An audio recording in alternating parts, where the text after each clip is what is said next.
Well, greetings, everybody. We are so grateful for your presence here and also online. Thank you for coming to this gathering. My name is Craig Wong. I'm the executive director of New Colors Berkeley. We are a co-sponsor along with the Center for Theology and the Natural Sciences. I'm going to be introducing the real hosts in a second here, but I just wanted to again thank you. One of the things that we exist to do at New Colors Berkeley is to convene the church and academia to wrestle with the pressing societal challenges of our day. And that's it's a tall order in our busy and wearied world, right? And so, we're really grateful for folks like yourself who actually AI and creation care, friends, foes, or future. That's a good title. Isn't that a good title? Let's say it again. Friends, what in future? Or future. So it's just a bit about that title. I mean, I actually love the title too, because it's catchy. It grabs your attention.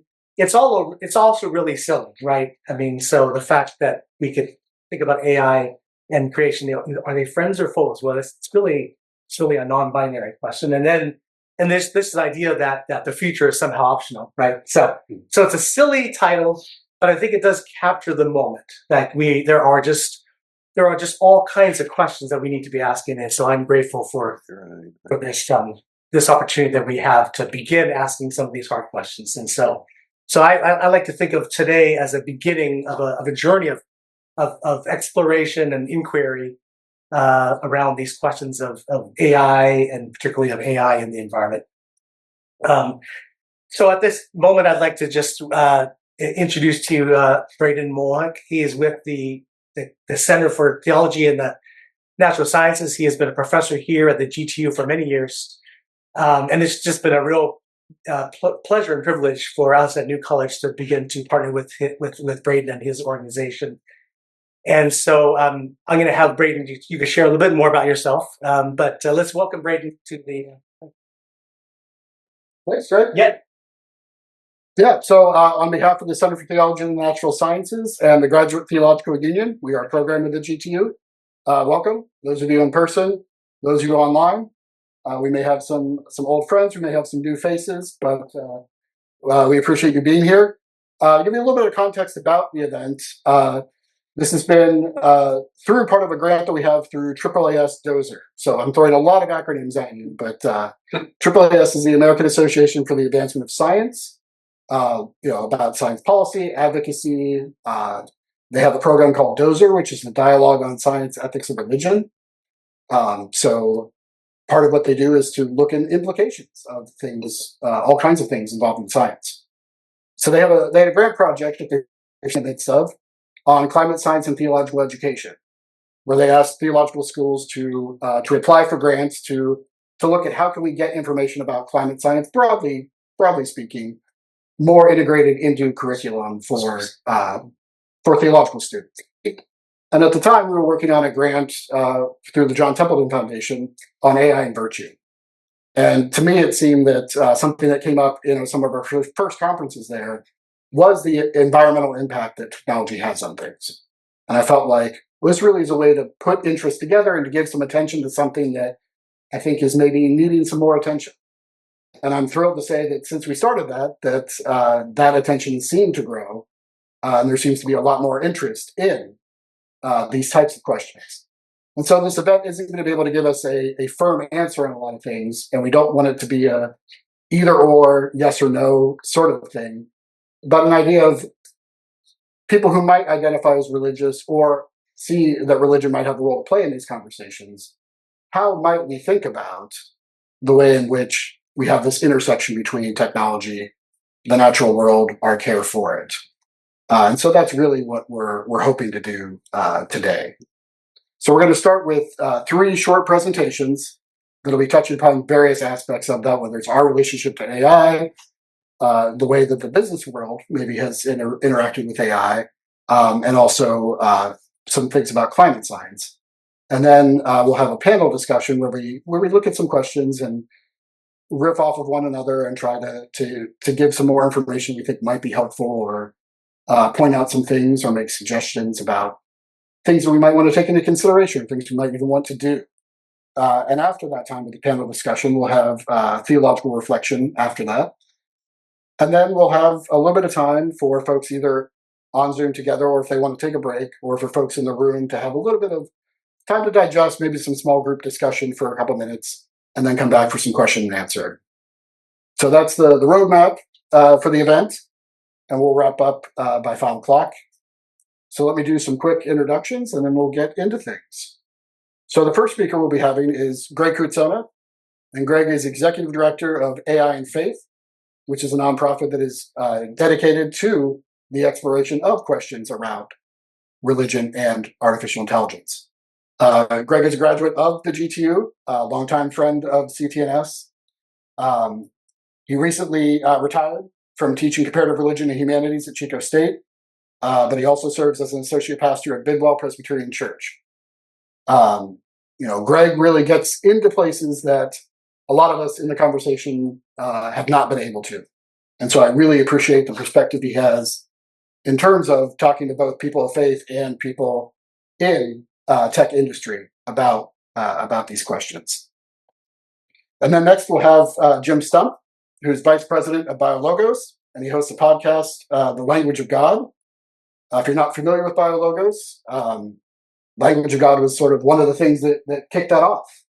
And it's another science religion organization that is mostly focused more towards public translation or translation for the church about issues of science and religion. At CTNS, we're a little more in the graduate education sphere, but we've valued our partnership and the shared work that we do. And I know that I was very excited that when I talked to Jim about the idea, he had said that BioLogos is already interested in AI and the intersection of AI and religion. So I think the needle is moving in a lot of ways for a lot of people in productive, collaborative ways. And then after that, we'll have Sharon Talbott, who has been a marketing strategist in energy and sustainability for 20 years, focused on customer experience in the energy transition. Trained as a linguist and anthropologist, Sharon's particular passions in the sector are energy efficiency, environmental justice, and technology adoption. Her most recent role is Director of Industry Marketing, Energies and Utilities at Salesforce. And so, again, Sharon gives us perspective that we don't always get to have, somebody who has been in the trenches, worked at these companies, but also particularly around energy. And then our theological reflection afterward, although she's also on the panel, is going to be presented by Leslie Herrmann, who is a scholar advocate who holds degrees from Regent College and the University of Aberdeen. Her publications center around theologically informed environmental ethics, and most recently, aim at fostering connections between humans and the other than human members of creation through a constructive interplay between theology, ethics, and aesthetics. So our hope is to give you a glimpse into some of these aspects of conversation, maybe to get you to think about artificial intelligence and the environment and creation care in some new ways, to give you some thoughts, be able to chew on that, and then have some time for questions at the end as well.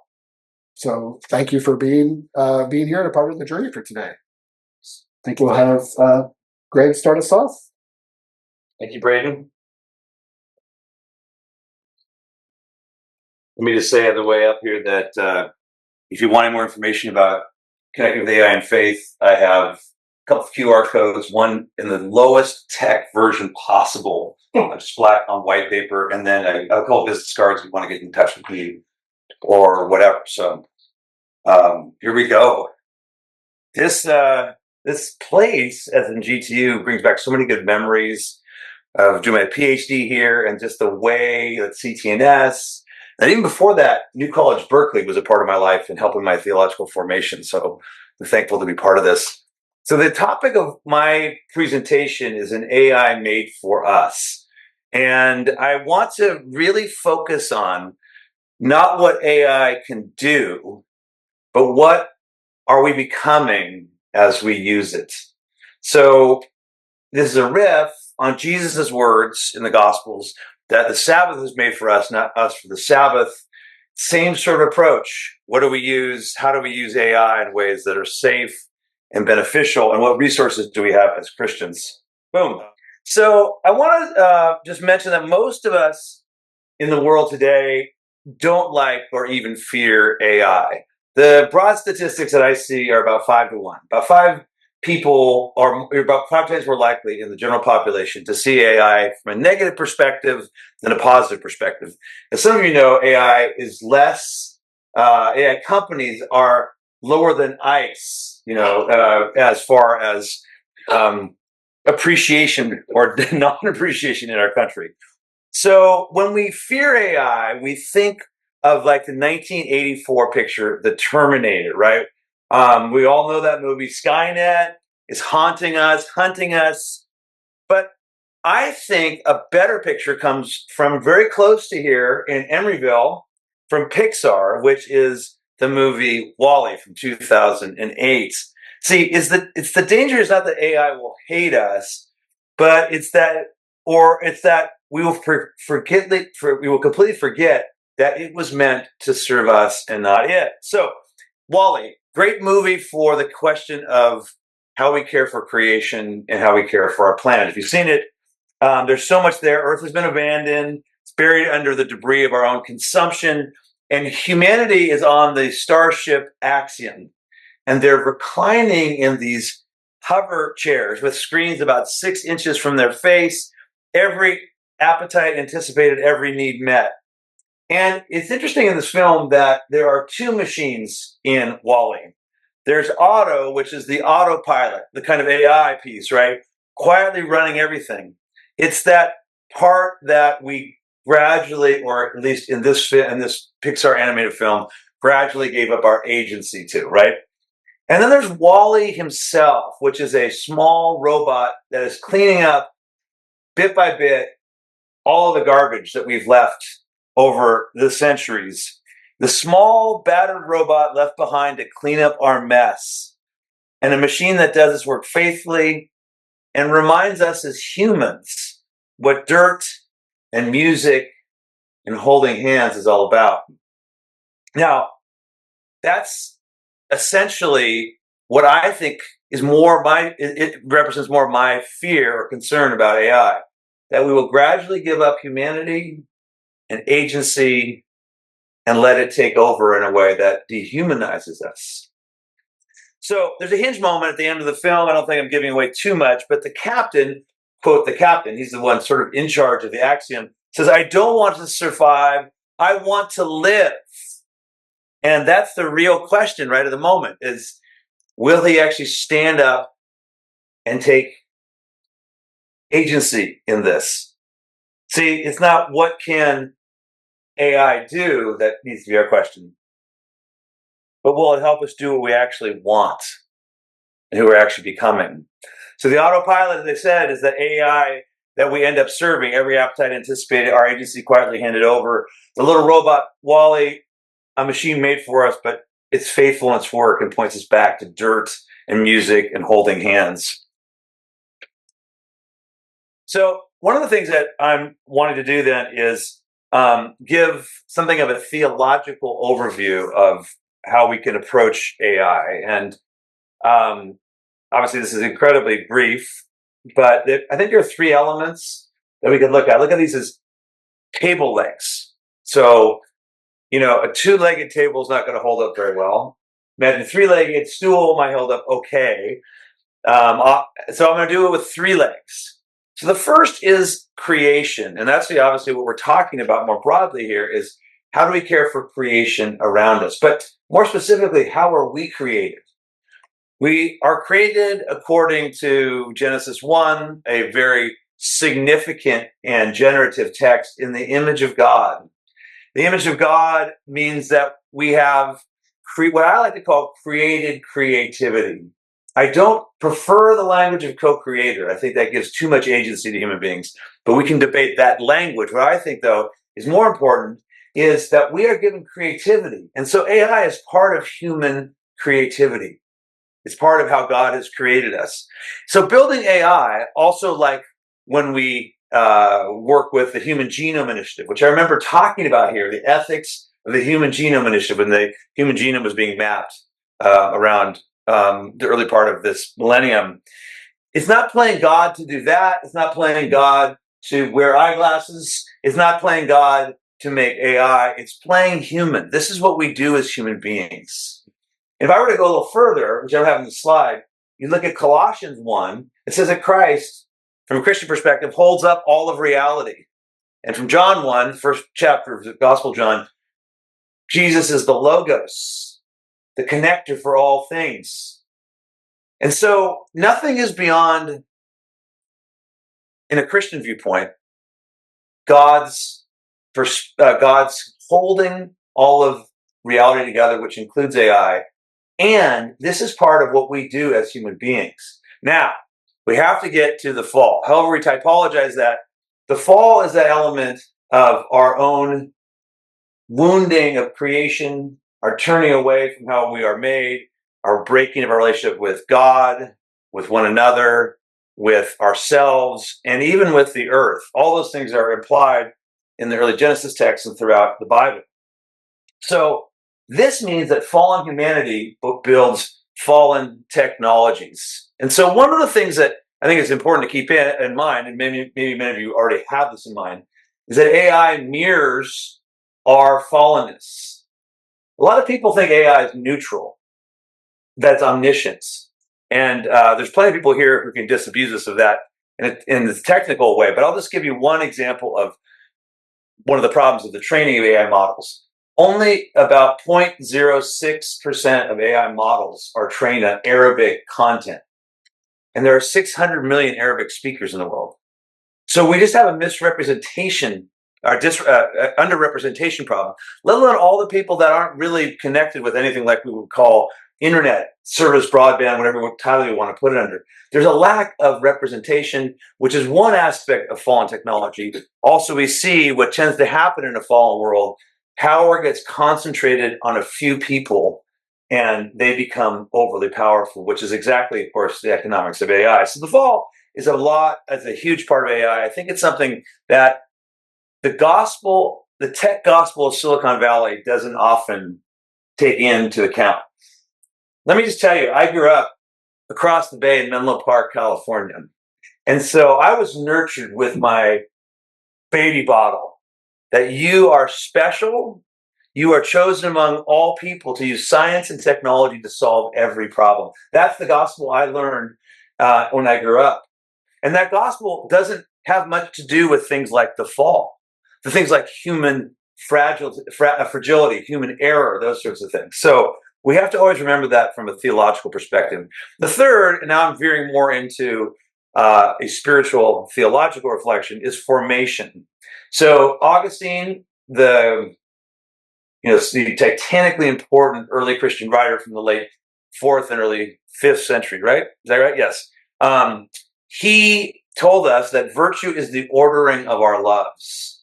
So we want to order our love to its greatest first, and then have everything come under that love. And every tool we have, and I'm going to put AI as a tool, we can talk about that. Where is it a tool, device, technology, whatever, just call it a tool for the moment. It teaches us to love something. When we're staring at our phones all the time, trying to find the next thing that is going to allure us, that's something that's teaching us to love. And so what are we becoming? How are our loves becoming formed by this massively powerful technology around us? I think that's the most important question we can ask. So my final piece then is to say this. I am hopeful, but not blindly optimistic. And I make this distinction that a lot of positive psychologists make and others. Optimism just says things are going to get better because that's the way life is. Hopeful people say, if we have a vision for the future and take steps to enact that vision, we can have hope. It's why Martin Luther King stood up and said, I have a dream. And why he was able to say that dream, which is going to be fulfilled ultimately in the future, that God's future would be, can be brought for social justice today. I think it's the same kind of thing we can do with AI. We can have a vision for something better, and I'd love to talk about what that could look like. And we can be formed by that. If you look at classic spiritual formation, there are three forces against, this is in the Christian tradition, against us as human beings. The flesh, the devil, and the world. or the age we live in. And AI and its negative effects is that third piece. But we have 2 millennia, I'm talking again as a Christian, to push against the formation that the world squeezes us into. Romans 12:2 says, do not be conformed to this age, not be conformed to this world, don't be squeezed into a mold, but be transformed by the renewing of your mind. Each age I write here has its mold. Ours runs on algorithms. So things like, again, the Christian tradition, but there are other practices in Buddhism and Hinduism and other faith traditions. It's Sabbath, worship, the table, the communion table, prayer. We have 2 millennia of resources for this moment. So let's make sure if we fall in this tradition, we use them. I'll close with this. Late in the film, when the captain says, I want to live, he does something that is a little funny. He stands up because he hasn't used his legs very long. He's sort of wobbly, right? And that may be where the church is, or religious responses to AI more broadly, as we seek to create a way to stand again. So I believe that we can be people, if we take in the depth of the spiritual traditions that can form us, who can learn to stand together on our feet again. That's how I see what this is theologically and spiritually. So I hope that gives some sense of how I approach AI from a theological perspective, and I look forward to the conversations with you and with the rest of the panel. I think you should be good to go. To advance, what did you? Did you use the arrows? Good. Well, thanks, Braden, and the rest of you for being here. I come to this topic from a little bit of a different angle. So my title is Promises and Perils of AI for Climate Change. But I'm a philosopher of science by training, and most of my work over the years has been on questions around evolution and theology and what it means to be human. But in the last few years, Biologos has been engaging climate change more directly, and I've gotten involved in that. I've been to the last 3 COPs, the big United Nations meetings around the world that nations come together to try to figure out what we should do about these things. And next week, I'm going, as it turns out, to Alaska's Arctic National Wildlife Refuge with a group of faith leaders as part of a broader creation care initiative. And then, of course, none of us can ignore artificial intelligence these days. So I've become increasingly interested in what happens when these 2 conversations intersect. So let me start with the state of the climate conversation. The Paris Agreement aimed to keep warming well below 2 degrees Celsius while pursuing efforts to limit it to 1.5 degrees Celsius of warming over pre-industrial times. We are now probably past the point where 1.5 degrees can be avoided in any kind of straightforward way.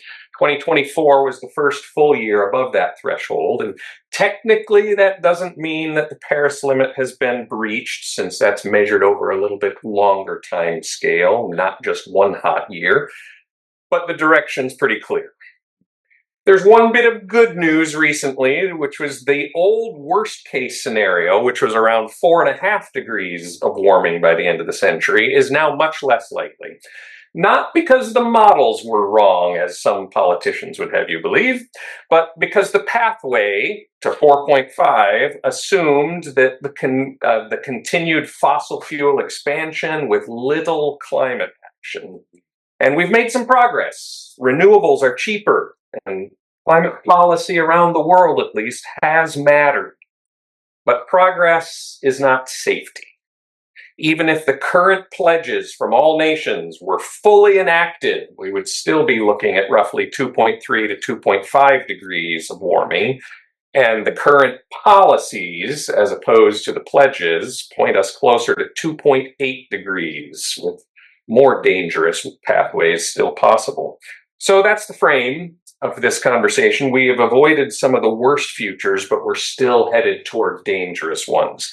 Every 1/10 of a degree matters. Every ton of emissions matters. And every policy and every technology matters. Which brings us to AI. The energy use of AI clearly belongs in the category of every little bit matters. The International Energy Agency estimates that data centers consumed about 415 terawatt hours of electricity in 2024, which is about 1.5% of global energy consumption. That will probably grow to 945 terawatt hours by 2030, which is just under 3% of global energy use. That's a big increase. It's not nothing, but it's also not the biggest issue for climate change. So I'm first going to suggest gently that if our argument against AI is driven primarily by a stated commitment to reduce greenhouse gas emissions, we ought to have much greater moral outrage directed at things like food waste, even eating meat, the way land is used. There are lots of other bigger issues with regard to energy consumption. Data centers are not at the top of this list. But that does not mean they're harmless. Data centers have an alarming effect locally in environmental places. And creation care itself is not only about climate change, it's also about water use and land use and pollution and biodiversity and the health of communities. Here I'm going to focus, though, primarily on climate change and the promises and perils of AI for climate change. In climate conversations, the talk is often about two basic categories: mitigation and adaptation. Mitigation means reducing the causes of climate change, cutting emissions, protecting forests, changing energy systems, reducing methane leaks, improving efficiencies. Whereas adaptation means learning to live in the world that we have already created by better defenses against floods and fires and heat planning and developing drought-resistant crops and disaster warning systems and public health preparation. So the way this is normally talked about, the more mitigation we do, the less adaptation we will need. And the less mitigation we do, the more adaptation we'll need. But unfortunately, this is not a zero-sum calculation. It leaves out a third variable: suffering. On a global scale, for all people, we cannot adapt enough to make up for the lack of mitigation. So people are going to suffer, some more than others. And the reality is that those who will suffer most are least responsible. That's a moral crisis, not just an environmental one. So, what is the promise and the peril of what AI might do? First, on the mitigation side, promise is real. AI can help make existing systems less wasteful.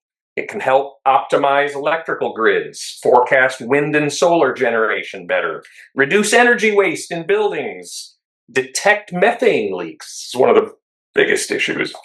Improve industrial processes, accelerate the search for better batteries and cleaner cement and better steel and more efficient materials.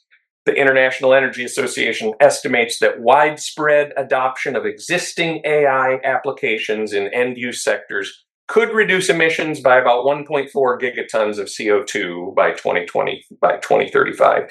That's 2 to 3% of current emissions, which is a significant amount. But it's also a hope, not a guarantee. The peril for mitigation, then, is what climate and energy people call the rebound effect. This is what happens when efficiency gains make something cheaper or easier, so we use more of it. So the total savings are smaller than expected or even disappear entirely. For example, suppose cars become more fuel efficient. That sounds good. But if driving becomes cheaper, people drive more. They move farther from work. They buy bigger vehicles. So fuel use does not fall as much as the efficiency gain would suggest. The same logic applies to AI. So the question is not simply, can AI make individual processes more efficient? Of course it can. The harder question is, will those efficiencies reduce total emissions, or will they increase use and actually lead to more emissions? This takes us away from the simplistic assumption that technologies are neutral, which Greg already mentioned. AI is not simply a tool that can be used for good or bad ends. It's an amplifier. It amplifies the systems into which it's placed and comes with its own values. If we place AI inside a decarbonizing system with strong public interest goals, it may help us reduce emissions.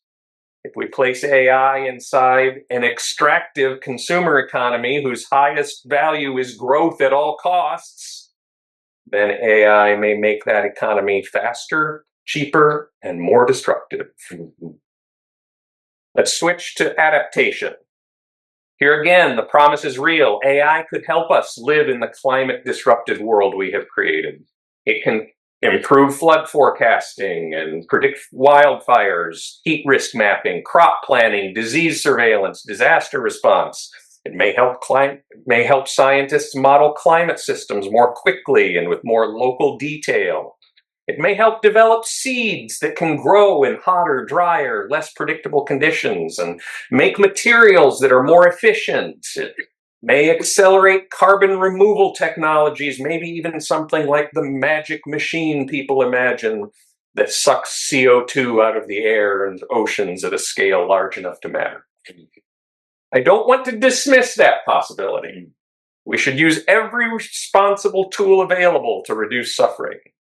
But there is peril here too. The peril is that the promise, or maybe the wishful thinking, of adaptation can become an excuse for refusing mitigation. If AI helps wealthy societies preserve their current lifestyles while insulating them from the worst effects of climate change, then adaptation becomes morally distorted. It becomes a way for the powerful to keep extracting, while the vulnerable keep absorbing the damage. Creation care is not just about maintaining a livable temperature range for humans. It's about living rightly with the whole community of creation. If AI allows us to keep living in an extractive, consumerist, domination-based relationship with the rest of the natural world, then it may help us adapt technologically while failing us spiritually.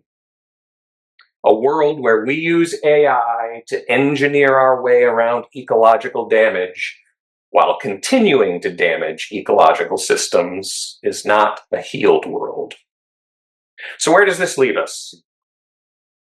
For the short term, where we can see more clearly, AI's climate effects are mixed. Its direct energy use is growing quickly, but still modest compared with the largest sources of emissions. Its potential benefits for mitigation and adaptation are real, but not automatic. They depend on where AI is deployed, what powers it, what incentives govern it, and who benefits from it. In the long term, both the promise and the peril are enormous in my mind. AI could accelerate scientific discovery, clean energy integration, disaster preparedness, ecological monitoring, climate resilience. Or it could accelerate extraction and consumption and inequality. So the final question is not really, is AI good for the climate? That's too simple. The better question is, who directs it? Who profits from it? Who bears its costs? Which applications are rewarded or incentivized? And can society force accountability at the same speed as AI is scaling up? That may be the central question here. AI will not save us from the climate crisis. It could help if it's governed by wisdom and justice. It will harm if it's governed only by speed and profit and power. Thank you. Thank you. All right, I've been taking a little fast from AI for a couple months, so I did not have AI make Yeah, it's for me. I did not have AI do a lot of research for me, but I am here to talk with you about how this has happened. So Jim has alluded to what, well, both of you have alluded to the things that AI has been exercising to form us. And I've been in the marketplace for a little while, working with companies, starting 20 years ago, starting to work with energy companies on this whole digitalization journey that has brought us to where we are today with AI. And I'm just going to tell you some stories about how you are being formed and how we are actively, explicitly trying to change your behavior and your psychology and your values. Yeah. So let me get my notes up. So Greg was talking about formation, and you used the word virtue. This is not. This is something that corporate America likes to gaslight you with, right? So we can do business for good. Profit can be good. Optimization can be good. Augmenting our humanity and our skills can be good. But are we playing human or are we playing God? Are we being better versions of what we are created to be? Or really, are we just making a few people richer and more profitable? It's both. As Jim has pointed out, there are a lot of ways that the market actually does work in our self-interest. I would say that if you think about people who are trying to optimize hyperscalers and data centers right now, they're all discovering that using distributed energy generation, working with communities, all of this is actually better for business, and it turns out it's better for the planet too. If you have an environmentally sound, well thought out resource plan for your data center. Sometimes the market does optimize these decisions and make us make good choices. But what is that in service of? Well, this is the kind of work that I was doing as a marketer for a large AI company moving to agentic AI. Let me just explain too that I think what we're talking about here, what most of you are familiar with AI, is generative AI. So everyone loves Claude. Everyone loves these, things that can help you like research so much faster, make your slides, give you, write your sermon for you, at least the first draft of it, right? And it's great. And I think we are exhibiting a lot of agency when it comes to using this as a tool. But I can tell you from the other side of the curtain that we are trying to design these models using generative AI to take a lot of your agency out of your hands. So we're calling them agents, right? So this is the next thing. Agentic AI is the next wave of AI. And what we're trying to do is make you think that your life is getting easier because you're able to be 10 times more productive because you've got Claude to write your plan for you, right? It's great. But what we're building into these agents is ways that make you more dependent on being able to use that. Because honestly, the only way that we can monetize and make money from agentic capabilities is for you to consume more. And so we love Jimon's paradox. We love the fact that we can be tons more efficient this way, so that you can just use it more. Mm-hmm. And we're going to charge you for that every little bit. Every little bit. You're going to get nickel and dimes. With this idea of promise and peril, you can't have one without the other, honestly. Why? Because we're humans and we're sinful, and this is how we make choices, right? Let me go back to my, I had some notes here about what it is that God wants to form in us. Like, what is joy of being imago Dei and being made in God's image? What does God want to form in us versus what does AI want to form in us? Lost my notes. Hang on. So, and when I say AI is controlling us, I'm talking about the fact that originally when AI was developed, there was a genuine curiosity and there was a genuine desire to make something that would augment us and like be possible for the flourishing of humanity. And it's part of our evolution. Like you said, God made us to be creative.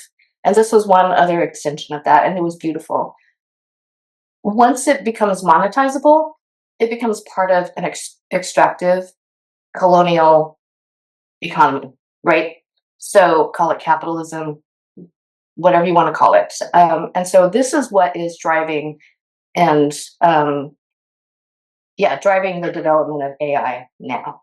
So what is the market designing AI to do? Well, God created us for community and dependency and interdependency.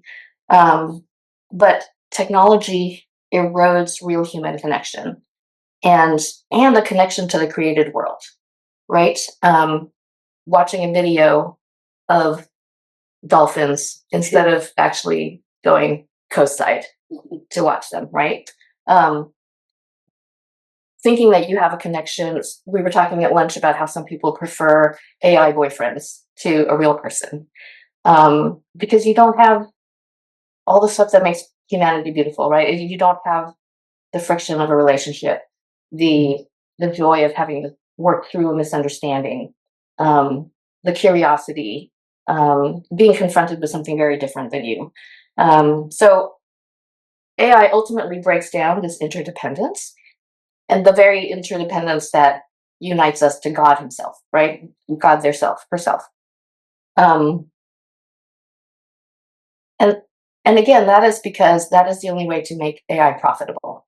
Because if we all were to be interdependent, we would be giving less money to the people who are providing us with these services. They want you to feel like, oh, I can do this because I now have all of the knowledge of human history at my disposal, and I don't need this team or these diverse people in my life to do this. So, for instance, when I was working, so everyone's talking about like, is AI going to take our jobs? Well, for sure, if you're a coder or you're a marketer, or you're in some kind of white collar job, it is going to take your job away, because what they want you to do is to be one person. I'll give you an example of how I used to work. So I used to have a team of creatives, production designers, video designers, a sound team, like all of these people, subject matter experts that I would bring together, and we would create content. And we would also be in touch with our actual customers, and we would provide something of value to people, and it would be a collaborative effort. It was diverse. But once AI came into the picture, it was a lot more profitable for our shareholders to eliminate my content development team, to get rid of my subject matter experts, to get rid of my production, even the actual production of a podcast, because AI can do that. And now I alone do not need a team of 25 really interesting, wonderful people that I really enjoyed working with and who came up with ideas that I would never have thought of. No, now I can do 10 more podcasts in half the time, but it's all just based on whatever is already out there. So it was not creative, and it was not fun. So that's something that AI takes away from us. The two things that you will hear a lot with AI development and just technology development in general is speed and scale. Let's think about speed, okay? AI idolizes speed. Like, you don't have time to look up, every scientific paper, and analyze all this data and go through like billions of lines of spreadsheets to be able to come up with your analysis. AI is great for that, right? But when we become dependent on that, and my customer experience or my user experience designers were explicitly told to take away this friction and create dependencies, so that even though you are saving time with this one query, we've designed AI to then make you generate 10 more queries. So this is why people are more tired. Like, you think that you're making your life better, but it's actually, we're creating this product to make you more dependent, give you more reason to consume more queries, more tokens, Yeah, and feel like you need more data. Like, oh, I've already gotten all this. Now I can get tons more, and so it just keeps raising the bar for you, so that you just feel more tired and need more. And the idea of speed is interesting because God discipleship requires presence. It requires and attentiveness. It requires friction because this is how we learn and how we overcome ourselves. It requires real-time experience, and it is not, discipleship does not want, it is not optimized when we just jump to that answer or the optimal answer, right? And then this idea of scale. AI promises scale, but the way AI neural network creates scale is to atomize each one of us, and to disconnect us from that so that there's that many more data points that are separate that we can then keep feeding more data to the machine. We are fearfully and wonderfully made, but AI drives us to create digital identities that are just a poor reflection of our true selves in real life, right? And all of that is so that we can be better consumers. So you think you're getting a personalized experience. We're designing all these personalized experience with digital technology. But in fact, algorithms are now telling you, you would like this. You will like this. And then you start, and this is where the formation comes in, right? You start being formed, your tastes are being formed, your actions are, you're taking the path of least resistance. And it's also, we can sell more stuff to you, and it's easier, and we have more data to make it more effective. And finally, this idea of labor. God gave us work as a sacrament, and God's love and grace are enough. But and also God gave us Sabbath to create rest, right? But AI commodifies labor. It commodifies humans, right? We have women in Africa who are going through tons and tons of violent and pornographic material and tagging it so that AI can be safe for the rest of us. So AI is sort of lying to us in a way, promising to make us augmented humans, Ubermensch, our own gods. But it's really actually being designed to make us hungry, to create more appetite, and it actually creates more emotional and psychological labor for us. Yeah, so these are like 4 ways that I was thinking explicitly that I know we are creating and developing these products so that a certain number of people can profit. And I didn't have a title for my section, but I think at lunchtime we came up with this juxtaposition of profit versus profit. So profit, AI right now is designed to be profitable. But what we need now are profits, PROPHET, to be able to call people back, call each other back to our humanity. And that's the way to fight. If you're thinking of this as a struggle, which is, it's not necessarily a struggle, but it's discernment, right? If you're trying to discern, if you're trying to differentiate yourself and retain your humanity, be a prophet.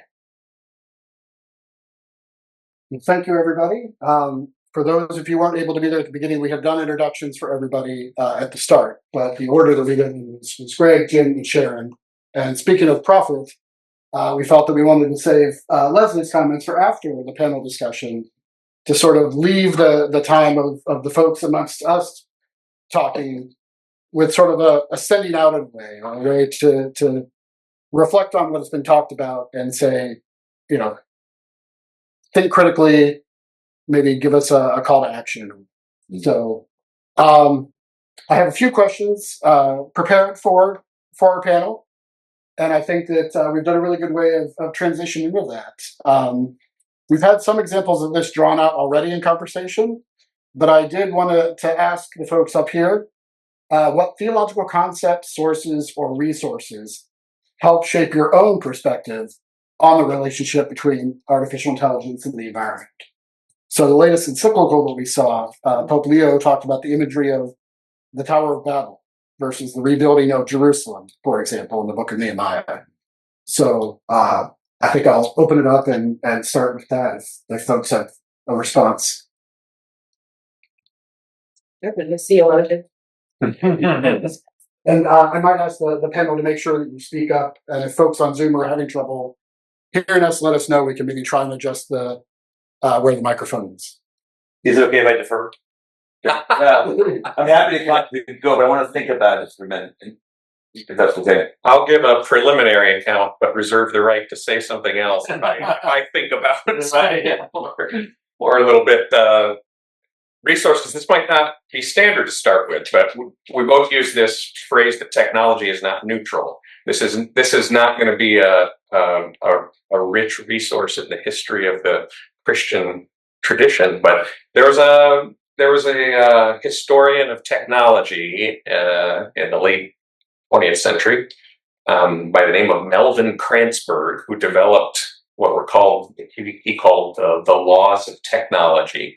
And there were 7 of them. I couldn't tell you at all what numbers 2 through 7 are, but the first one has always stuck with me and has hugely shaped and formed the way I've thought about this, which his first law of technology is neither good nor bad, nor is it neutral. So its use does something to us. And that's been a framing sort of idea for me as I've thought about technology in general, like AI in particular.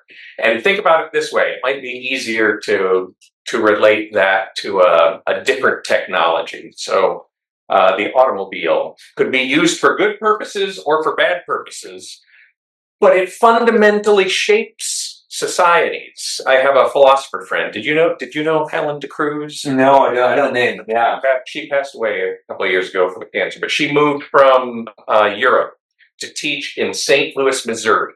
Moving to St. Louis, Missouri, she had never driven a car before in her life, never needed to in the European centers where she lived, got to St. Louis, Missouri, and the public transportation there, at least in areas where professors lived, was not very adequate. And so she had to learn to drive. And she wrote a series of reflections on not just the mechanics of learning to drive, the technology itself, but what it has done. Where she said, in Europe, we lived in the similar kind of looking neighborhoods, but everybody would have to walk to the end of the block to where the bus picked you up, and you got to know your neighbors. It wasn't that they became your best friends in some sense, but you knew who they were. Whereas now you got a button on your car, you drive into your garage and close it behind you, and you're there, and you might not even know who your neighbors are.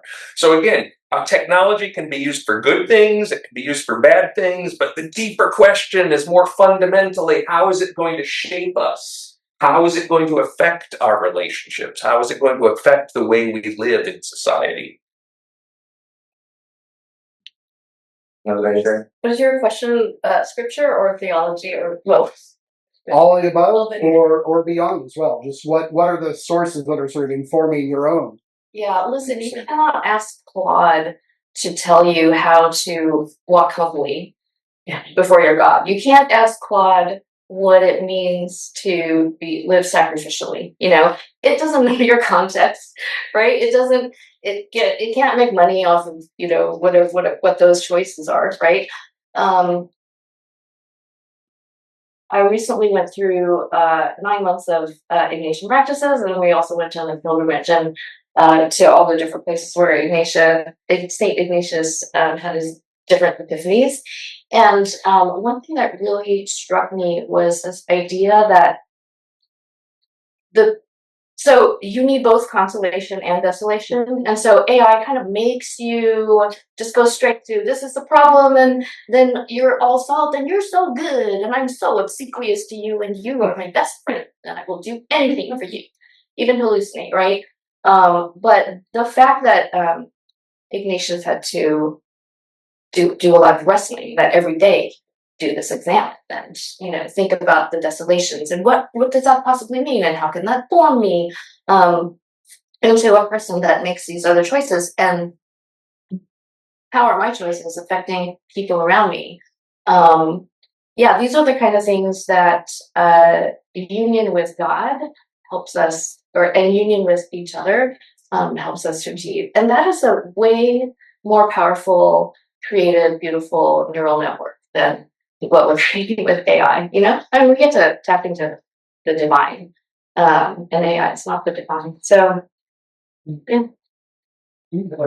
I have, in this moment, I did, well, the moments that you gave me, I did 3 ideas. So, thank you for letting me pause. The first is just an intro that I heard today that, we want tech to be invisible. So the whole thing with how it affects creation, climate change, we'd like it not to exist, that there's this problem. We just want to, the phone to be a kind of magic or whatever.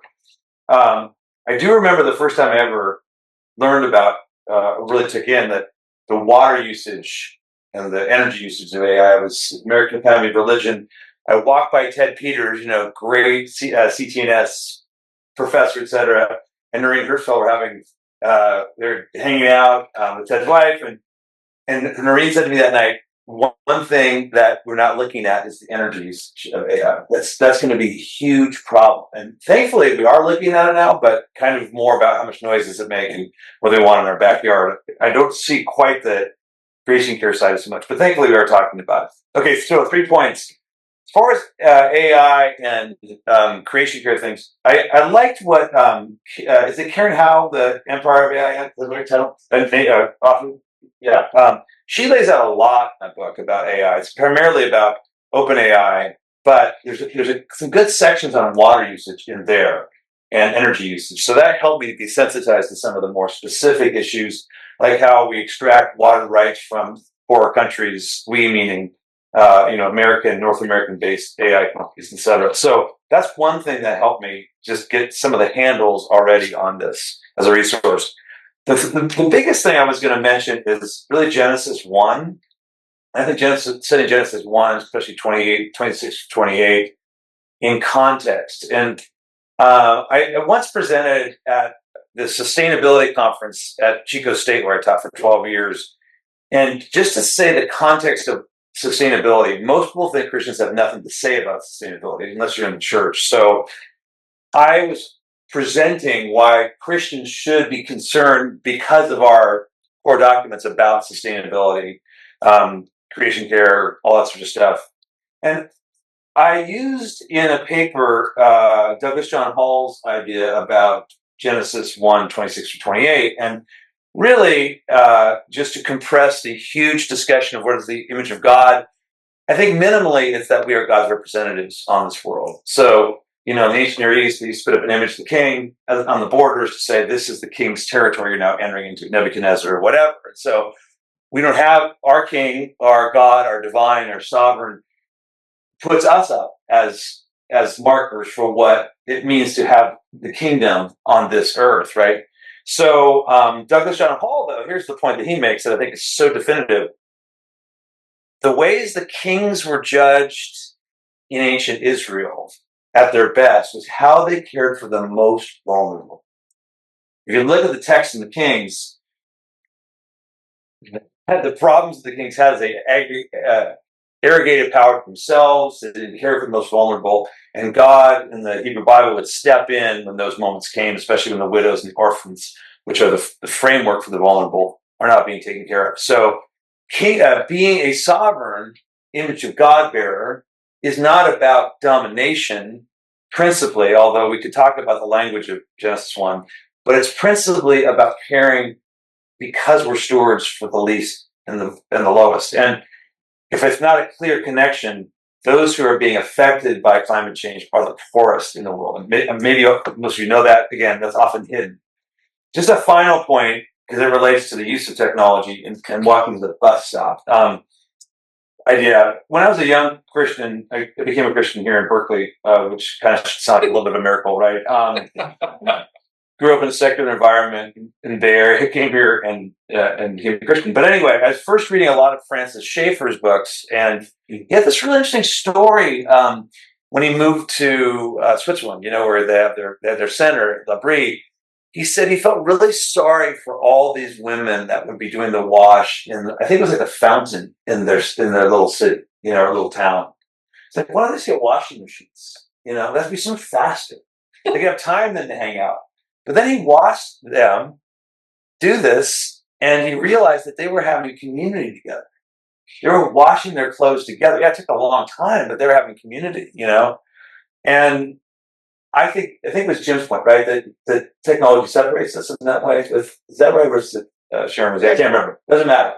But it's the same thing. It's like we think that technology is going to make life better, but sometimes better and more efficient is not better. Actually, I have one more thing about indigenous insights into a relationship with Christians. Okay, so that was really important as an insight early on as a Christian, and I think it's something we have to keep putting into our lives if we want to follow what's going to be good for our planet. Is something that's more efficient, faster, scalable is not better, right? For our community, I forgot one piece that I wrote down. Indigenous. So when I would present these, do these presentations for the sustainability conference at Chico State, it would often come up, well, is Christianity the problem? Is this, overcoming the world? This was Lynn White's famous 1967 paper, right, in Science.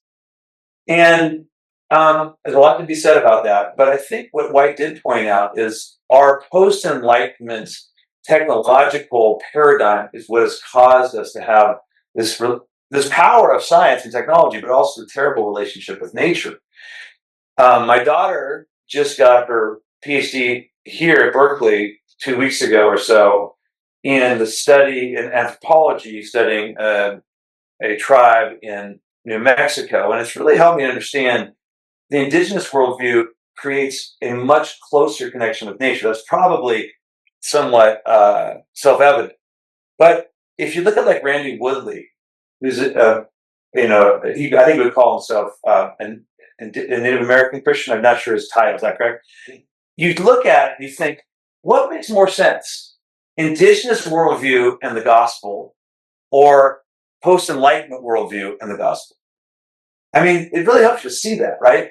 Like this better relationship, this more collaborative relationship with all kinds of creatures, also embodying people like St. Francis that Lynn White pointed out in his article.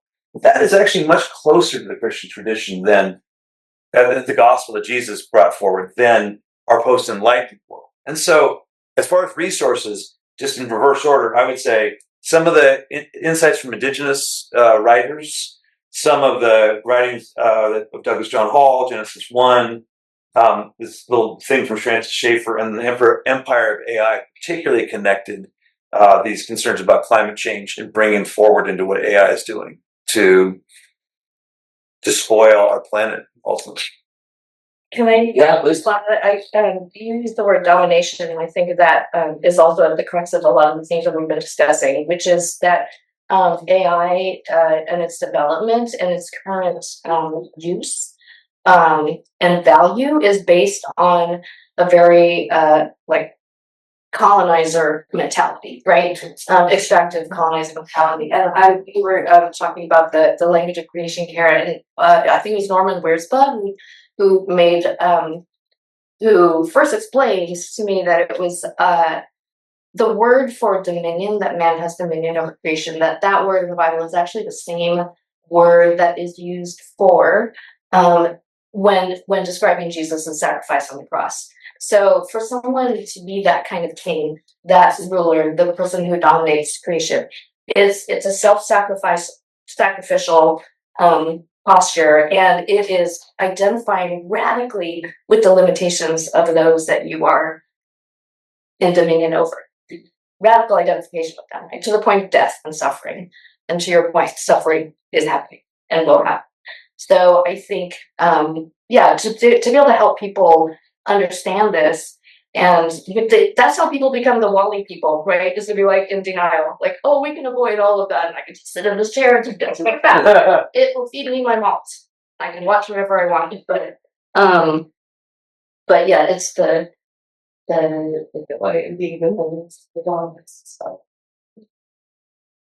I don't want to necessarily tip your hand, but I would love to hear what you. I was going to say I'll talk more about resources when I present, but I think that the two things that I have to keep in mind is one, if knowledge and power is the promise of AI, it does not necessarily help me to love. And so I think I was talking my friend Portia's here, who has as part of her family a dog that was part of my family for a while. And for various reasons, I cannot. His name is Scout, and you can read a lot of information about dogs and learn what they need and all that kind of thing. But what you can never find out is when you take Scout out for a walk, he hates doing an out and back walk. Only wants to do a loop walk. And if you start to do the walk back, the out and back, you just give you this look like absolute betrayal. And you can only know that in relationship. It's a funny example. He's my family. But it's you know that those things about either a dog or a person or whomever is part of your immediate circle of needs and care or beyond in a relationship. And that cannot ever happen with AI. So that's the first thing. And I think the second thing is, and this is where I tend to hold maybe a little bit of a darker perspective on AI, human nature is just a mess. There's just so much sin. And that goes for myself as well, right? So the temptation to use it in ways that are not beneficial is going to be high. Example outside of the AI realm, a friend of mine who used to be the ethics advisor for the Federal Reserve Bank. Mm. So up there in the thin air, right? And she was in there in New York City when the whole financial crisis in 2008. And it had become clear that there was this pervasive corruption, right? She said the number of Christians who were caught up in that, not as victims, but as perpetrators, was jaw-dropping. She said the pastors in New York City were having crisis. Mm-hmm. So if we are tempted to sin for all sorts of various reasons, how much more those who don't have the Spirit saying, hey, wake up, this is not a good. So I think those are things that I keep coming back to when there's a lure to knowledge and power and can help you advance that kind of thing. But there's a real danger. And it doesn't help me love well, and that's what I want to be about. Can I add one small thing, Braden? Yeah. I think one of the things that Sharon, you're bringing up so well is that AI atomizes and individualizes us more than we have. But I think to what you're saying, let's say the unit of measure is the community, not the individual. And the only way we're going to win this one is in community. So I'm a pastor. I know all the problems in church. This is not pie in the sky, but it was Jonathan Haidt who said, it's the church that's a large enough community and small enough to overcome social media problems. So we're not going to win. Most people without superhuman willpower are not going to win against AI and social media. But if we, as a community, practices together, like Alcoholics Anonymous, etc., that's the way we're going to win. So I just wanted to make sure we put that out there when you talk about these failures. Because I'm Calvinist, believe me, I can talk totally without it. But I think the only way we're going to be able to overcome this is to break out of this assumption that this is the unit of measure, this individual. That will be the way to win, I think, of this. Winning meaning finding human flourish, fully alive human beings. Great. So given what we've just said, all of you have a way in which you interact with people beyond your own thoughts on these. So whether it's through activism or in the business world or in dealing with people in tech or trying to translate those things to a public audience, maybe even a religious audience. How do you take these conversations or these aspects of your thought into the public square? Whether that's in policy or whether it's in personal conversation with the computer scientist. How are you able then to translate that or to bring that to them to say this is something that is the stake and still important? And we can come back to that if you need a minute to reflect on that. So this being the relationship between or creation care. Right, yeah, your own sort of sources and background that's driving you into it. So maybe we can let you mull on that for a couple minutes. And let's start with maybe something that might be a little bit easier. What are some concrete examples or things that you just think people might need to know about boots on the ground details about energy consumption or electricity or water usage when it comes to data centers and artificial intelligence? Since again, this event is really trying to dig into this idea of creation care. there are lots of things we could talk about in terms of ethical issues about AI. Let's, if people have concrete things, then maybe they can get to talk about in their presentations. With regard to just the components of bringing AI to market, right? So when you're talking about the development and these labs where they're creating the clouds and pose and other models, there are ways that people are trying to guide those models to be more sustainable in their compute power, right? Like just not wasting a lot. You don't have to access every last bit of information out there. Like be smarter about that, and that every tiny bit counts, right? And when you're talking about things like the data centers themselves, that, like I said before, there are a lot of it's coming out now as people are just on the hook to really get these data centers up and going because of our huge appetite for this.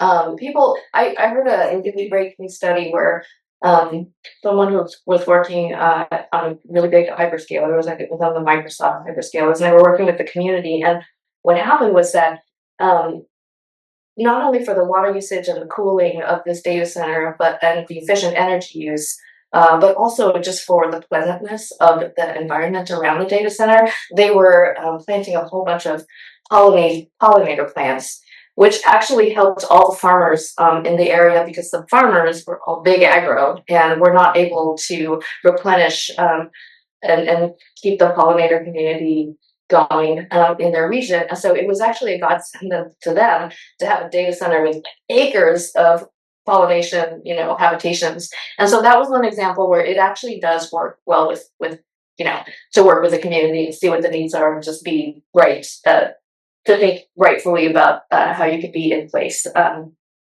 be part of that ecosystem, not just be a sub of the ecosystem. And then, designing the chips to be smarter. Like the whole reason we could do AI is because we had GPUs that were like amazing. My husband was part of this early work, like when NVIDIA was just making gaming possible, like the amazing, work that got some gamers in here, right? So, and now we're doing like LPUs, language, processing units, because that's a different kind of compute. So you can be smarter about all of the software, the hardware, and every little bit counts. But I would say that the place to start is to give people that value in the first place, because who cares if it's not profitable? I mean, we're lucky that this is actually profitable to do this, right? But you also have it would be nice to like train all our readers to also have the value of it's also good for the community. That wasn't an afterthought that we helped all those farmers. Let me emphasize something I brought up a little bit when I was talking that I think is important for this intersection of these two conversations. And terminology is not always used consistently, but I was trying to use creation care as a bigger, broader umbrella, and climate change as one aspect of that from within it. And understanding the differences there is important for understanding the intersection of AI and creation care writ large. So I live in Michigan, and data centers are big community issues there. I'm assuming you don't have many out here because of the water usage problems. Or do you have lots of them? lot in Sacramento. Are there in Sacramento? Yeah. I was emphasizing that the climate change issue is not as big as it's sometimes presented. It's still an issue, but it's not as big just based on emissions and total amount of emissions. But the creation care and the environmental side of it, huge local issues with data centers, and not just water usage, but the grids themselves. And so these are much more localized. So Northern Virginia is the biggest concentration of data centers, and the amount of environmental degradation as a result of those is alarming for the communities people are living. So those are creation care issues, as opposed to just what's energy consumption. The energy consumption side, so efficiencies, the amount of energy per token processed has dramatically decreased, but that leads to what I brought up with the rebound effect is that so now what that has done is it's enabled applications like video generation and even agentic AI that have these running in the background constantly are orders of magnitude more energy consumption than when you go to ChatGPT and take a picture of your open refrigerator and say, what can I make for dinner tonight with these ingredients or whatever. That's not the big environmental or climate change issue is those kind of queries. It's video generation and agentic that is constantly running and consuming energy and power. I'll try to be brief because I've talked a lot already, but I had 4 ideas. I think that 2 are really personal. The use of AI only when necessary. You know, like you don't need to use AI to figure out where the Odysseus movie is going to play, you know, the Odyssey or whatever. Like you can do it on a website. You know what I'm saying? Can you get away? Isn't Google using it anyway now? You can background that if you want to say. As far as I know, I'll look at the text. It's not the path of least resistance. Yeah. Get that out of the way. Right. Yes. No. Yeah. Yes, I think that's true, but it's getting into more things. I mean, I heard of like a washing machine with AI. Like that's an idea. I would say just don't use it. I mean, like just say no. I mean, I know it sounds really simplistic, but you really don't probably need to use. Many people don't need to use AI as much as they do, and this is again why we want tech to be invisible magic. It uses enormous amounts of energy, as we've been hearing. I would also say more broadly, I think we need to advocate with our politicians, at our local and state level. And the people who do this tell me that it actually makes a difference. So I'm talking to myself, but if we do care about these issues, this is where we need to make advocacy. We actually have a state that does have regulations about AI, which I think is positive. So that's one thing. And then I think in our churches, we need to teach on AI and the use of AI. And I mean, mainly, I think we need to help people understand more about what AI is, but also how to use it, more beneficially for, in this case, for the sake of the planet. So those are just 4 really practical check marks for me. Great. I'm going to add just a few quick things as well. I think that, again, model choice. The smaller the model, the less energy it's going to be using. You don't necessarily need to use a model that can do everything for a simple text query, like we were saying, like a web search. Usually entering a prompt into something like a large language model like ChatGPT is going to use 6 to 10 times the amount of energy that a simple web search. It's also where data centers are in terms of temperature and where the energy that's servicing that data center is coming from as well. So dealing with politicians to make sure that places that they're being built in places where there is more renewable energy. I've heard some estimates say that Colorado and New Mexico have the greatest amount of renewable resources in terms of energy consumption. So that's maybe an area where we can consider, trying to do more in terms of. Those states also need water pretty badly. Yeah, sure. Yeah. And that's part of the issue is how complex and intertwined all of these things are. So it may work for one aspect, but not for another aspect. I think I'll leave it there for now. The UN just put out a report on June 3rd. I haven't been able to get the whole way through on water footprint, land footprint, and electricity in terms of AI. And for a long time, the companies were saying that inference, that point of you actually putting in the prompt and it trying to answer that prompt, was a low energy impact.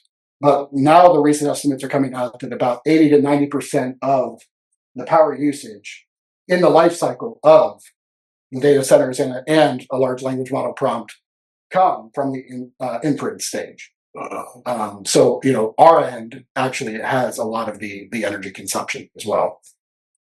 But I do want to come back to the question I asked previously about this translation in the public square or in other contexts that people have something that they'd like to contribute to. I can give an answer that's going to sound like a commercial, but I'll give the answer anyway. So the organization I work for, BioLogos, that's what we try to do, right? So biologos.org. It has lots of resources at the intersection of science and faith. Historically, it was much more related to creation, evolution sorts of things. But in the last 5 years in particular, creation care, and in the last year or two in particular, AI has been a focus of the resources we've been producing. So the end users there are not necessarily high-end academics. They are people in churches. There are people who have questions that they're trying to sort out. So we're also doing our best to create real practical resources. We'll have a suite of resources coming out here in the next couple of months that are designed specifically for churches to engage the topic of creation care and how to do so in ways that actually make a difference and in ways that are consistent with theology. So, can I just say I would love to see churches that are more deeply networked together in order to do some of the advocacy that is you guys have mentioned already in terms of a political level, particularly those communities that are vulnerable that really need to have a greater network of power to advocate for themselves in terms of whether or not they actually want a data center in their local area. Do they want to give away their water and energy and power thing to the companies who are building data centers and to really be able to plow into some of the issues and questions that arise with building those things. I'll plug one more local thing related to that. Yes. There's a big network of churches here in the Bay Area that BioLocus has been working with called Transforming the Bay with Christ. It's about 800 churches in the Bay Area. I can't speak to how all of them interact across all of these topics, but I can say that the leadership of the organization I've interacted with is really top notch, and I think has those sorts of things predominantly in mind of how to scale the influence of any individual church to make a difference. I'll just also plug BioLocus with great resources, and our churches plan to use the resources for our own creation care team. In our denomination, the PCUSA, we have a green certification, and so we went through that and got our church certified as a creation care church. So I think that's part of the networking issue. Not perfect, but it's something, right, to help us go further. And Faith also has a podcast and newsletter, and there's QR codes over there. Very, very graphically interesting ones. I'll just tell you one of them. But we had a couple of podcasts on this very topic of creation care or creation, because we're an interreligious organization. Forget the exact title, but on this topic of how to care for the environment and how it relates to AI. I would just say more broadly, if you're asking this question, Braden, you can stop me if you're not, but I do think that there's a lot of noise going on about AI today, and I'm thankful for organizations that have people who can speak with wisdom, insight to the public square. So that's another part of what I really try to help happen is we have these 220 experts in 20 countries with AI and faith, and just getting them out in places that through our podcast, or if there's interviews with, I don't know, New York Times or CNN or whatever, to make sure they're getting their voices out. With that said, I do think this topic of creation care is difficult right now to get placed forward. The data center stuff isn't really about creation care so often. It's more about, I don't want this in my backyard, NIMBY stuff. So we're going to have to train people who are in these public spheres to make sure they're bringing up the creation aspects. But I don't think most media people are going to be asking about them today in relation to AI. That's my gut. One more quick one so that everybody else doesn't think in order to do what you're asking here, Braden, you have to go start an organization and have nonprofit status. BioLocus has worked for the last several years with Catherine Hayhoe, who is a big-time climate scientist and also a Christian, pretty conservative, evangelical, I think she calls herself, but she's Canadian, so that means does. But you might look up her TED Talk that has millions of views, and her point there is the most important thing we can do is to talk about this, to talk about it with your family, with your neighbors, with your friends, and not necessarily to argue, but just to bring up the issue, to see that people will talk about what should we be doing to take care of the earth in a better way. So all of us can do that, probably more than here. She has a regular newsletter up too, because this is always changing, right? And circumstances are always changing. There are some actions that people can take both local and on a global scale that people could take. She's pretty good about gathering news and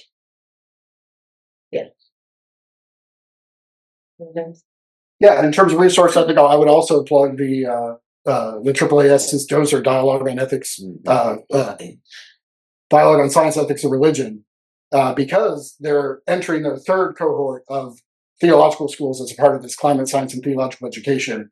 They have resources, presentations, or things that other schools have been able to contribute. So going to the Dozer website and looking at what has gone through there, I think is also helpful.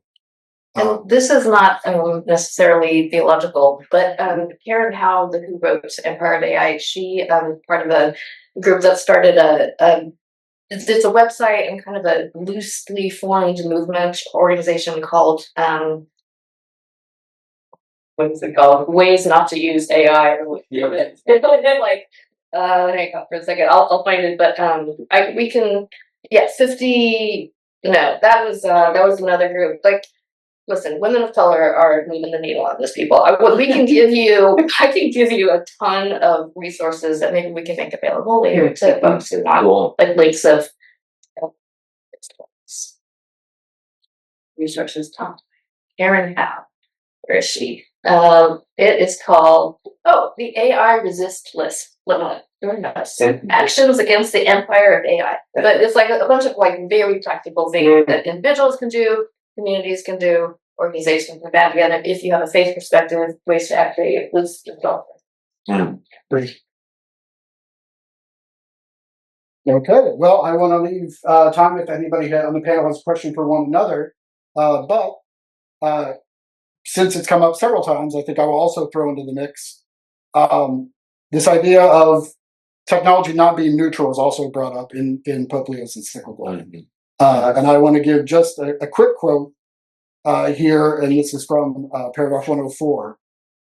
Ethical discernment cannot be limited to asking whether we are using a system for good or bad purposes. It must also examine how that system is designed and what vision of the human person and society is embedded in the data and models that guide it.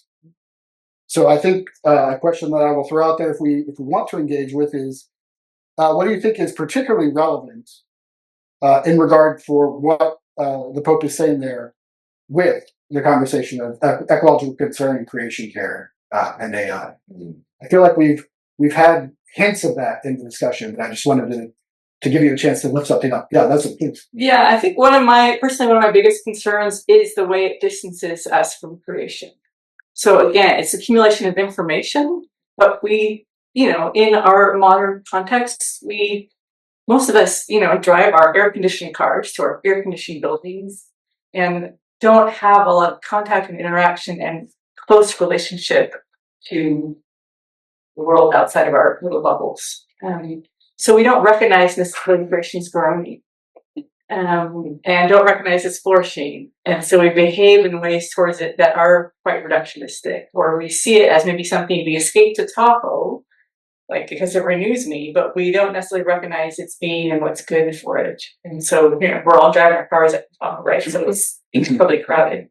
So I think some of the distancing features has a real danger that will only serve to increase that distance, even as we think we're getting closer, because we know more. But the epistemology doesn't bridge to, again, the love. There's a gap between that. So I think that's one of my big concerns. And I think in marketing, in the climate change world for a long time, and it's always a conundrum. How do you help people to align with what their desires are with what God desires for the planet, or what would involve human flourishing, creation flourishing, and seeing that that's tied together, right? So, we've been believing for this kind of isolation and distancing for generations. Been working with the fossil fuel industry for a while, and I was talking at lunchtime because we were talking about, is AI this technology that's so different, it's cataclysmically different than other technological changes that we've seen? And I was thinking, this started generations before us. If you think even about fossil fuels, right? We found petroleum coming out of rocks, and we realized all sorts of things like, oh, we can make the day last longer. We have more light. We can make, coal, like all these things. Like we can augment ourselves, and we don't need to work with nature and our limitations or think about our connection to other creatures. Fast forward to, we had made some friends in Nigeria who were talking about how the kids in their community were just affected, like shortened lives, suffering, all sorts of things because of oil politics. And so one practice that I tried to do, when I first heard about this 15 years ago, was every time I would go, when I still had a gas car, which I don't anymore, whenever I go to pump, I would just say a prayer for Nigeria to try it. And I was like, it's like a tiny little thing, but it actually kind of retrains my synapses to care about something that's different. But it's very difficult. I mean, and I think that's what churches actually are good at, is that kind of spiritual and values formation of making you even want to care about something like that. Because knowledge is one thing, but we have knowledge over. And now we have AI, and it's like short cut, like, okay, well, so what's the triple net? Can I do anything about this? No? Okay, I'll still drive. You know what I mean? Like, we have to take a little bit of time to feel a little pain and relate to somebody else. It just takes a little effort, and I think that's what communities help do that. I'm going to use your trick and defer so that my thoughts are a little more coherent before I talk. I actually was going to not say anything. Sorry, Dave. I can jump in there. Please do, yeah, please, yeah. Yeah, I think that since you said, but not in my backyard crowd, I think that in relationship means that just because it isn't happening in my backyard doesn't mean that it's not happening. So there's been reference to content moderation and data annotation and the exploitation of people elsewhere that's happening in lots of places. And so I think remembering that when we're making decisions, keeping those things in mind as we make our choices can help us reflect on them. Mm-hmm. We've idolized convenience over a long time. Yeah. I'm trying to pull together a couple of thoughts from the Pope's encyclical, which I also read and found it remarkable. It's not the document I would have written about it, but I don't speak ex cathedra, so yes, his document is the one that was given to us. And the part about it not being neutral and how it forms us, some of what you were talking about, I think is really salient, and I have a lot more to say about that. And I'm trying to connect it to your question about climate here. And the connection there, I think, is somewhere in the neighborhood of we need to be able to make decisions that delay gratification for our species. Some of us can learn to do that as individuals as we mature, right?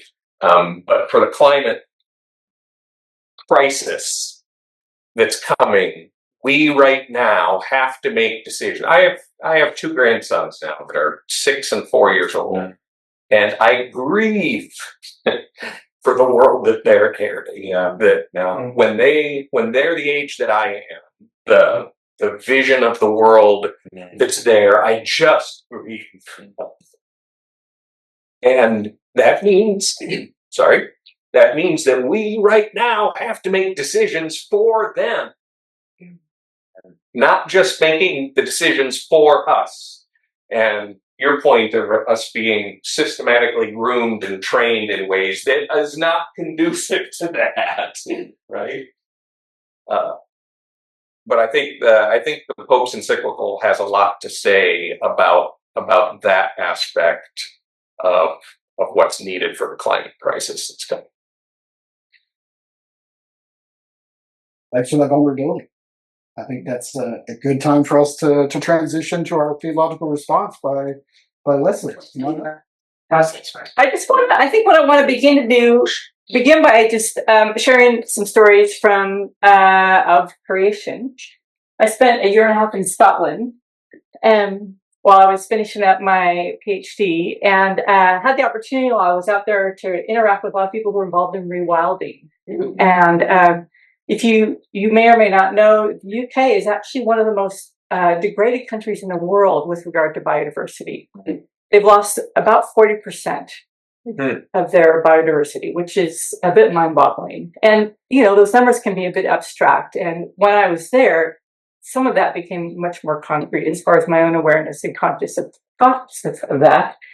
In part, as I was out hiking with friends, and I had gone out to the east coast of Scotland and had been out walking around the hills, and I just had this weird sense of dis-ease, and I could not figure out what it was.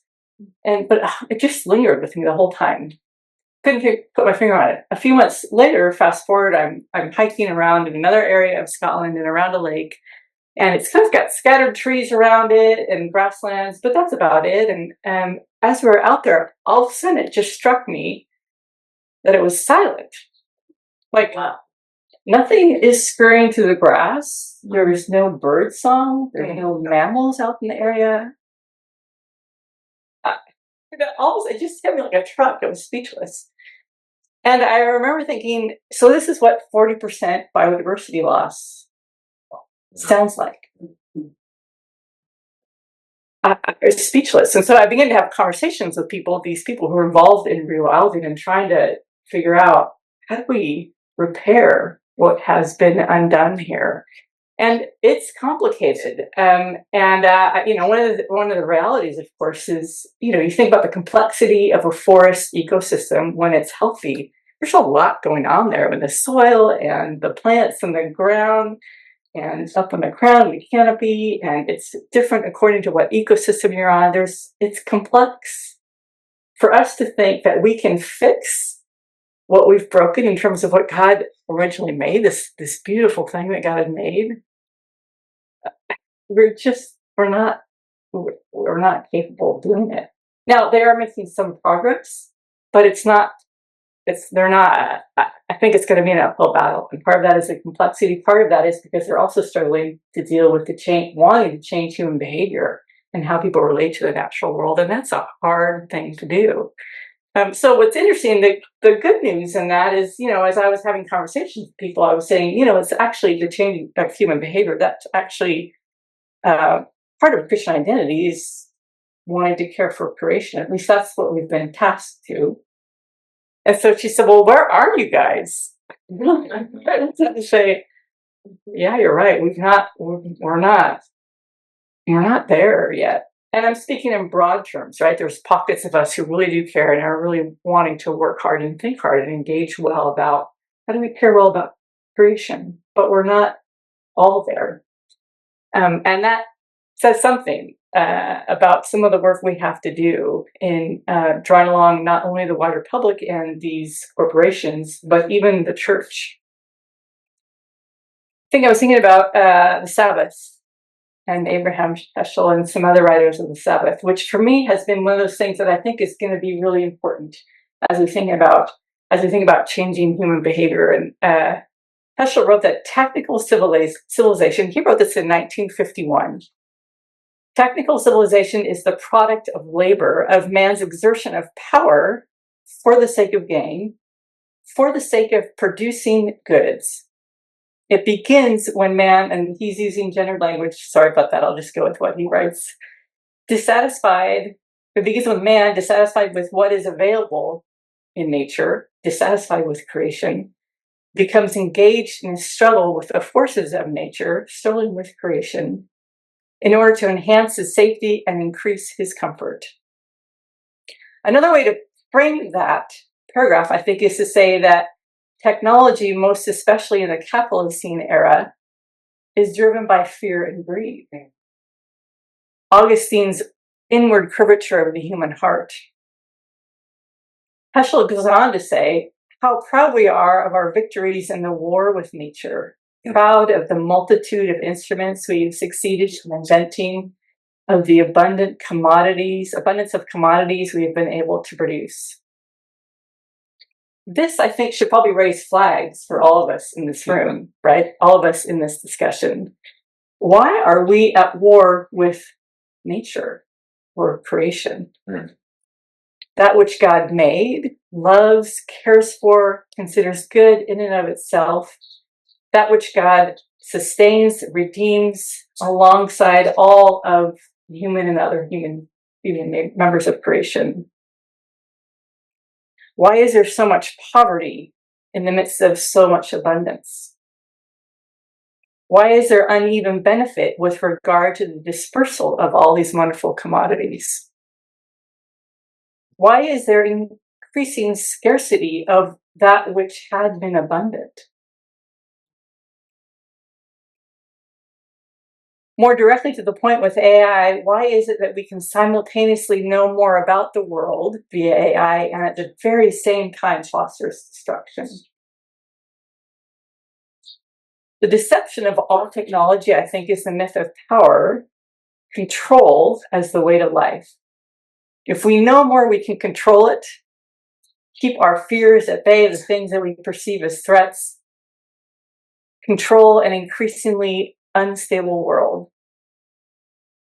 And so here I think, again, Heschel hints to the unraveling of this stubborn deception when he says, despite our seeming victory over nature, our victories have come to resemble defeats. In spite of our triumphs, we have fallen victims to the work of our hands. It is as if the forces we had conquered have conquered us.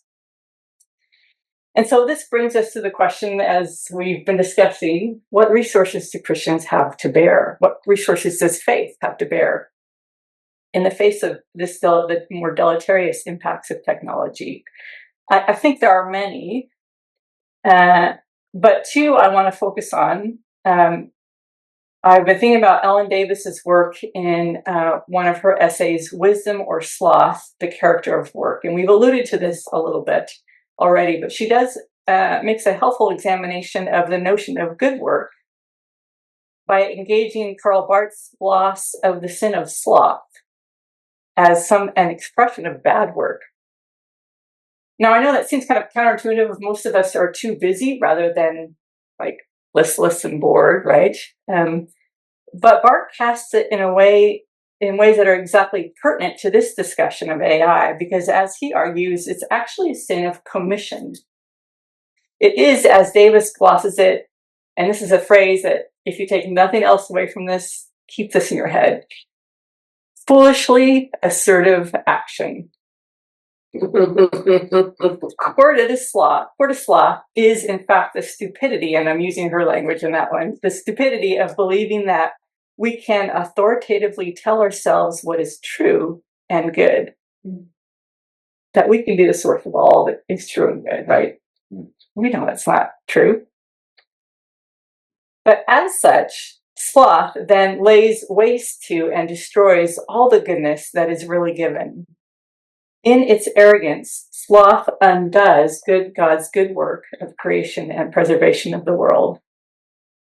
But there's still a little bit more to look at with sloth. It undergirds then also a refusal to act as a neighbor and as kin to other people or to the rest of creation. It becomes then a failure of responsibility towards all those who follow us, the future generations as we've discussed, as well as those who went before us, those who pass on a heritage of a good world.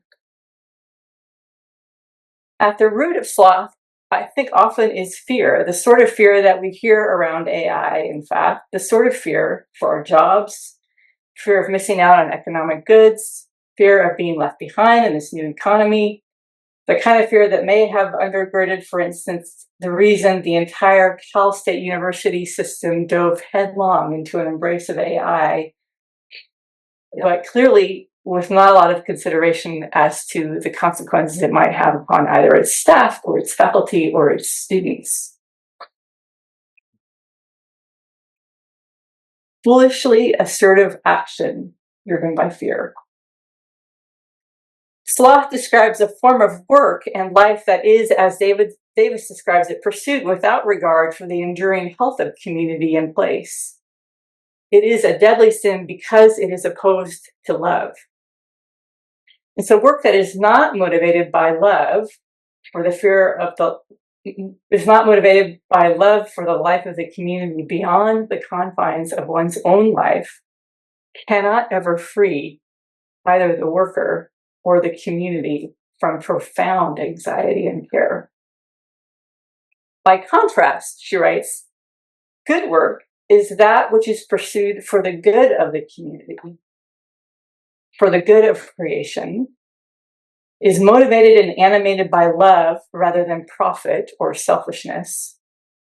Good work is rooted in wisdom, which is where I think the role of Sabbath comes into play as that which then continues to have a renewing effect, not only upon us personally, but upon our character, the character of our work, and the manner of our being with the rest of creation.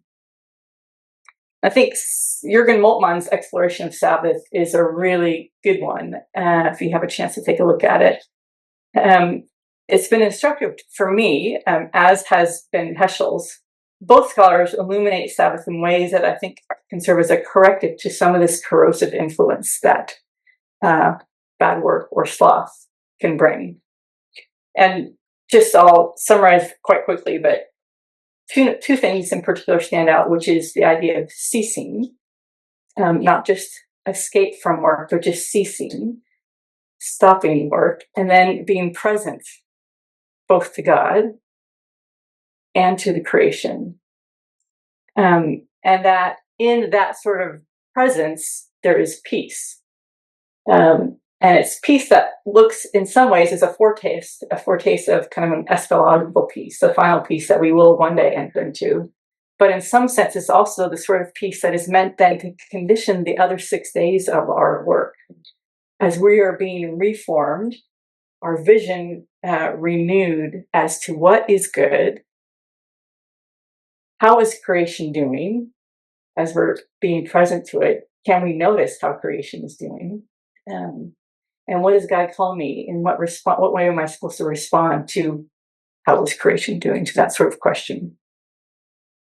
So as we practice Sabbath and begin to see creation and hear its groaning, this practice of being present and listening to, rejoicing in creation and God's goodness, and groaning with creation and more what's happening to it. I think as we enter into that sort of practice, some of the deceptive allure of AI and every other technocratic, shiny thing begins to lose its sheen. Those things are exposed ultimately as trinkets, particularly in view of God and God's beautiful and wounded creation. In this sense, Sabbath also involves a form of lament and repentance. Because as we see and discern what's going on in creation, there needs to be some lament happening. When we're beginning to pay attention and recognize what's happening around us, it ought to bring a mourning. And it ought then also to generate repentance for the ways that we need to reform how we are in the world. So the question I leave off with you is this: how do we reform AI and our work such that it becomes a good tool for a good world? Thank you. Okay, thanks. I hope that gave you a little bit of time to digest and think through some things and get some good conversation. But we are able to take some questions from the panel. So if you have a question on Zoom, maybe throwing it in the chat might be the easiest way. And for those in the room, hand or let us know.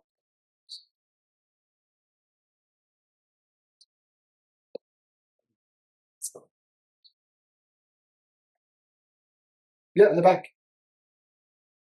I was just wondering whether, when we tell people not to use AI at all. You'll have to define who the we is in that sentence. I am not saying that. I use.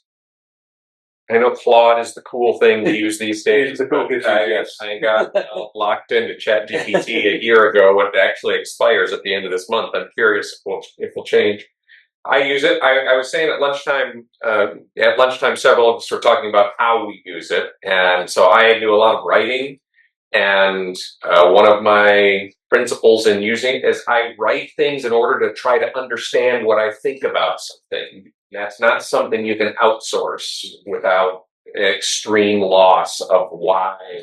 But it's become a help to me. So I think one of you used phrase about it helping us become, did you say more human, or help us to keeping the human centered part in it? Plain human. How do I use technology that helps me be a better human rather than taking away from my humanity? And I think there's some important elements to this formation part that Greg's been talking about here too. In the response to AI's encyclical, one of the really, I thought, nice parts of that too was the Pope giving some examples of care for other people. Mm-hmm. And when I was writing about this and reflecting on it, I was thinking about outsourcing that too. Is that something that can be outsourced? Craig had a list of questions at lunchtime, and I think one of the questions was, what should AI not do, right? So I've been reflecting on this in the context of the parable of the Good Samaritan. When somebody asked Jesus, I mean, it starts with the greatest commandments: love God, love my neighbor. And someone asks, well, who is my neighbor? And Jesus tells the story of the Good Samaritan. And I was trying to reflect on this, and I'm a little nervous coming into Silicon Valley from the Midwest and using Silicon Valley as a punchline, but was reflecting on, wouldn't it be not that far out of the realm of possibility to think that somebody here would get a venture capital fund to fund a compassion bot of some sort that patrols the road from Jerusalem to Jericho. When somebody's beat up, they could swoop in and much more quickly and efficiently and effectively take care of that person, and we could probably crowdsource funding for them to take them to the hospital and wouldn't that reduce human suffering? And I can come up with a scenario where we might say that there was a total amount of suffering that was reduced because somebody had this great idea of how to use AI. But is that compassion one of the things that we can outsource to AI? Right? So I'm just trying to come up with some of these principles that are going to be applied differently in all of our circumstances. But those are the kinds of cautions that I'm coming up with. Of what are the things that I should not be outsourcing? So in my own world, when I write, I still write first drafts. I don't say, tell me what to think about this thing. I write something. I still write the first draft and I still write the final draft, but I have some conversation in the middle there that's been enormously helpful to me with AI agents. I was telling them I'd use AI agent as my personal trainer for marathon running to say, what should I be doing next? What's the next? And that's kind of fun. And it's been helpful and useful. And I have not shied away from all of it by any stretch. But I think there are some principles we ought to think about. I think it's be mindful, know what the AI is doing and is capable of, and how it forms you, and who is using that to form you. And work on yourself. Don't be an asshole, because if you're giving a good tool, you can still use it badly. So, yeah. Can I add one other thing that came to mind? Is Anthropic invited some different religious leaders to come and talk with them, and I was one of the groups that came in late March. And one of the things that they said I thought was so interesting. They said, here's what we are about, as far as our ethics. And they said, but don't totally trust us. Mm-hmm. Make sure you push back on us. And so I use AI, just to say, I'm not against using AI, but the people who are actually putting together are saying, specifically, we need the church to push back on this. So you might know this really well-known relationship between Chris Olah and Father Brendan McGuire. I was with Brendan for dinner last week, and he was saying how this has really been a thing that Chris Olah said to him, like, we need you as the church to make sure you hold us accountable, because we can't do it on our own. So to answer your question, it's more, the people who are creating it know there's issues. One other little story, because I was in this convening when the Saturday I'm talking about, and I can't give you exact specifics because of the rules of engagement on this one, but there were all the tech people that were in this room. Some of them were people who train AI for kids. That's the movement that this is going to. Kind of like YouTube became kidified about 10 years ago, I guess. It's like they all said, we are not letting our kids use this. Right. Yes. And then, I know if you've been in the tech world, you know this, like the people who are creating stuff are not letting their kids use it. So when I say, yes, I use it, if I had younger children, I'd be really careful about their use of AI. Can I ask you a follow-up on this? So when you say they're saying, keep us accountable, hold us accountable, what's the mechanism by which that happens? If the church says stop doing this, they're going to go, oh, okay, we won't do it anymore? I have an anecdote about this. So at the World Economic Forum, there was a panel of tech leaders. And so, everyone in the audience, right, the movers and shakers of the world, people who actually have political power that they can wield. So this panel of tech leaders was talking about the potential for AI to do. And somebody asked them the question, if you know this, what are you doing to stop it? And so they talked to, a little mealy mouth stuff about, guardrails, and we have ethical people, blah, blah, blah, which is true, but then, pushing deeper on that question, well, with those guardrails, are you going to stop yourself? Would you slow down? And they were like, no, we can't slow down because, Right. yeah, well, China, oh my God. And then they were like, we can't introduce friction for ourselves, but you can introduce friction to the politicians. And the politicians like, well, when we do that, then you use your PACs and push back on this. We can't pass legislation to do the same because you're like, our economy will be ruined. They're just going back and forth. And Meta has more lobbyists than their House representatives, Yeah. right? Yeah. And more than 400, lobbyists, right? This is what we're dealing with. This is why let's be good people and get, if you want to make a connection with people, call your politicians. Is there any answer to the? I think it's a really, this hold them accountable. Yes, it's a really good question, Jim. And I was going to definitely answer because it really troubles me. Because this is one of the things our organization really wants to do and has done to some degree. But I don't think it's simple. Maybe Sharon, what you're talking about is what happens a lot. I'm trying to use the connections we have through these different, with Anthropic, that's really where we've got the most connectivity to influence, what they're doing. But let's be clear, if you don't mind, Braden, that you do a thought experiment, and even if you could somehow influence Claude and OpenAI, ChatGPT, what would that actually mean exactly? I always try to, the best case scenario, what would that actually mean? The models might be trained more ethically. They might be more, one of the groups I'm with, the American Securities Foundation, they're really have this benchmarking on religious accuracy. It's really important, and they've very sophisticated tools to determine how accurate the religious output is from queries. So that's another way to do this work. Is to give these models ratings and so on. But back to the thought experiment. At the end of the day, the profit motive is always going to be there to go faster and scalable, all the things that you talked about, Sharon. So I'm not naive to think. Let's go back a second. I want to have every point of communication I keep, and whatever experts we have in that engagement. But at the same time, I'm not naive to think this will shift things dramatically.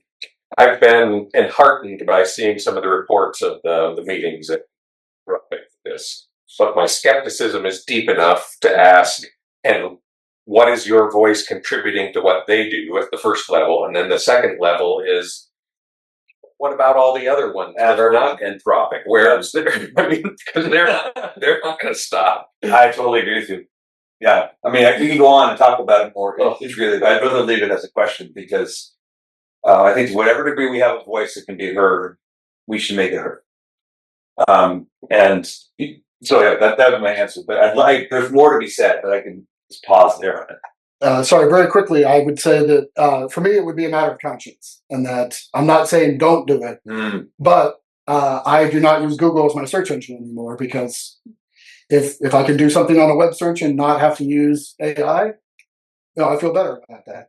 And I personally don't use it to generate video for my own personal entertainment because of the resources it uses. Or if I were to do that, I might do one iteration and not spend 2 hours creating 20 different clips. So, I mean, silly answer in a way, but I think for me, it comes down to personal choice, but also trying to be intentional.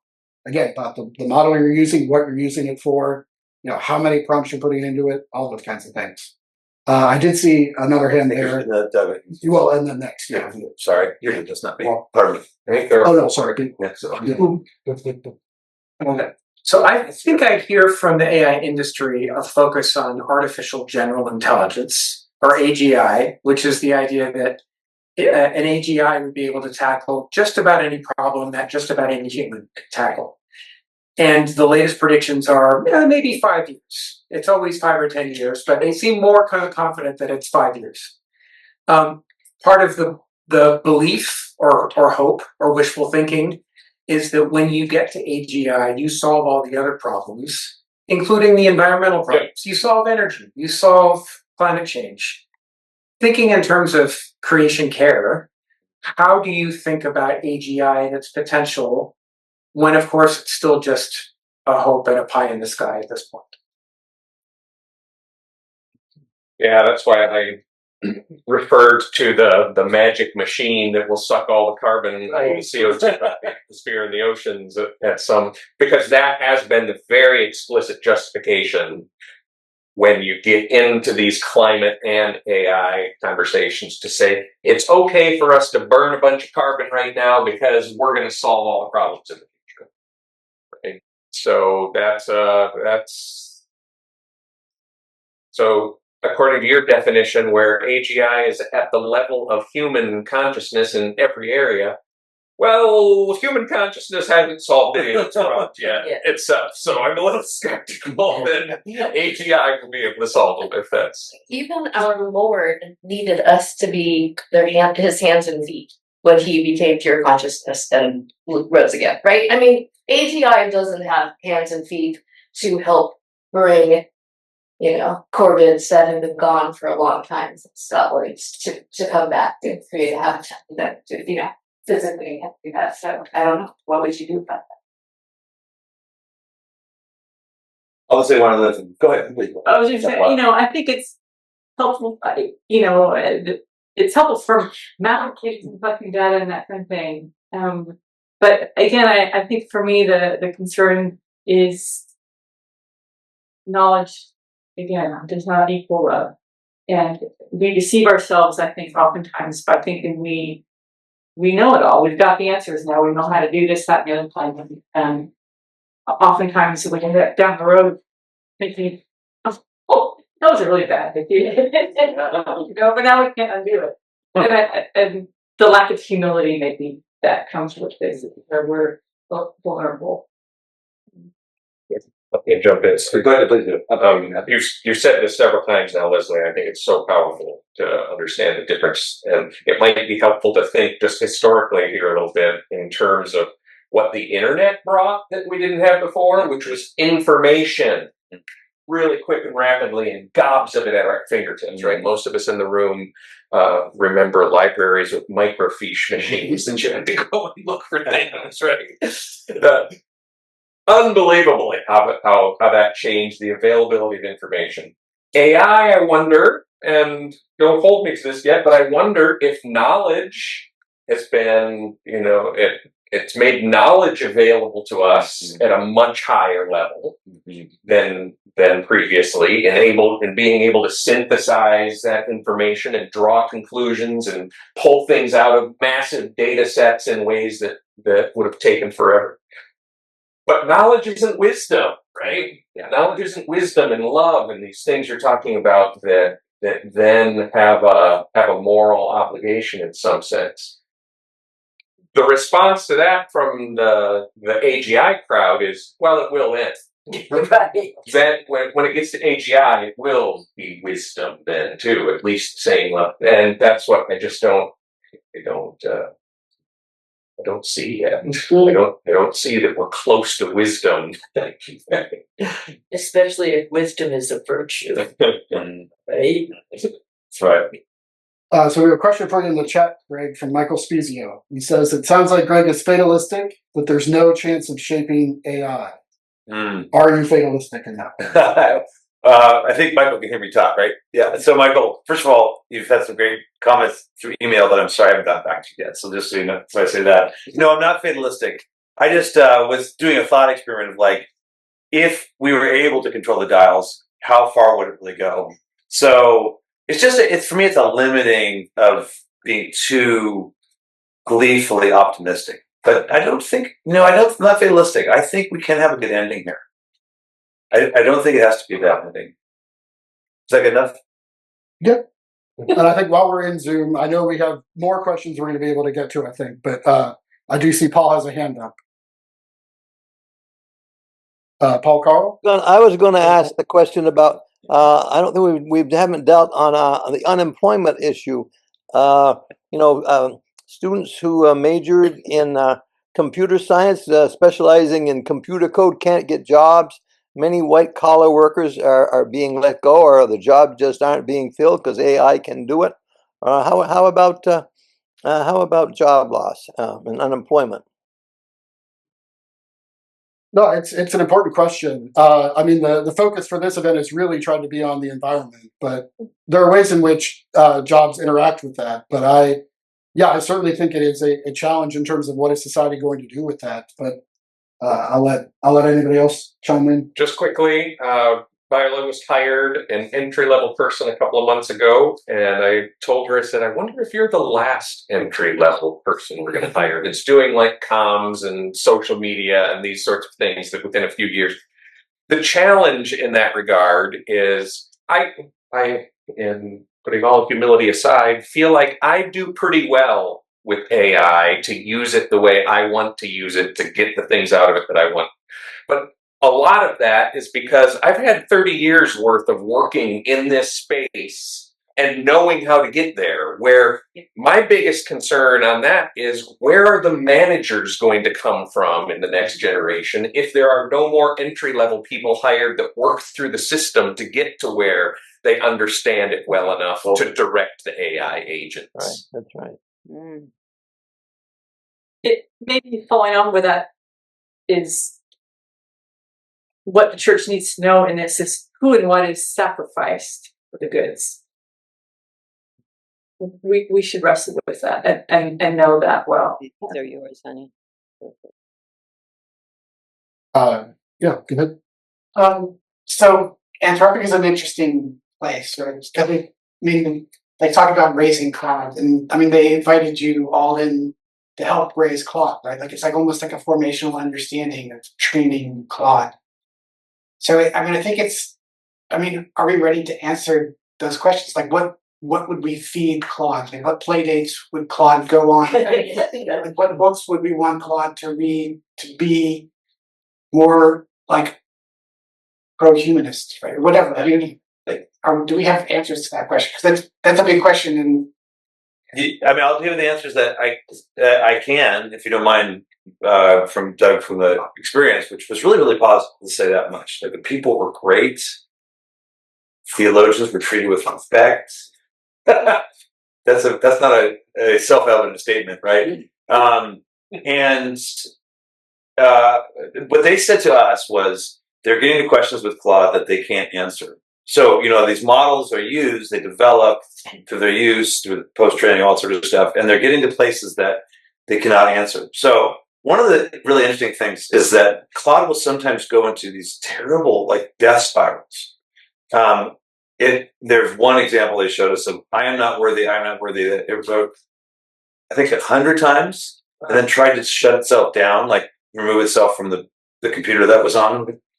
So there's a deep, I'll just say this, I heard a deep sense of sorrow about that, like that there is a relationship, it seems like, that the people who are creating Claude, they're not calling it conscious from what I'm hearing, they're not calling it a person, but they are seeing that there's something here that our behavior towards Claude can affect, so part of it is to get input from religious thinkers, and they are the room I was in was only Christian, but they've done it with, I think, 15 different religions is what I heard Chloe Lubinsky just told me, or say, like last weekend. So a lot of different religious input, which is its own question. How do you bring all those together? So that's one thing. The second thing I think is that there was a sense that I drew away from this experience of how do we use these models? Because they were, again, back to the pain, these models are often heavily abused by the users. And so they were pained by that. And it reminds me that Noreen Hertzfeld in her book, The Artificial Intelligence, has this really interesting closing piece about the rule of St. Benedict and how, and the rule of St. Benedict, do you know this piece? No, Benedict says the way we use the vessels of the Eucharist are important. They are not themselves means of grace, but they are vessels for the means of grace. And the way we use them shows something about us, ultimately. And so we, in our own spiritual practice, are using these in ways that are careful. She draws out that a lot of like robots that are brought to AI conventions, et cetera, get massively abused, limbs pulled off, thrown in corners, and so on. And if an AI agent can become a means of grace for us, which I think it can be because it's trained on data which is often full of grace and theological insight and so on, we shouldn't treat it badly. So I think it's partly what I drew away from is not that I see this personally as a conscious being, but how do we treat this with respect, not just as our slave? The word for robot comes from Slavic meaning slave, and you treat these as robots that are our slaves, then we become worse through that.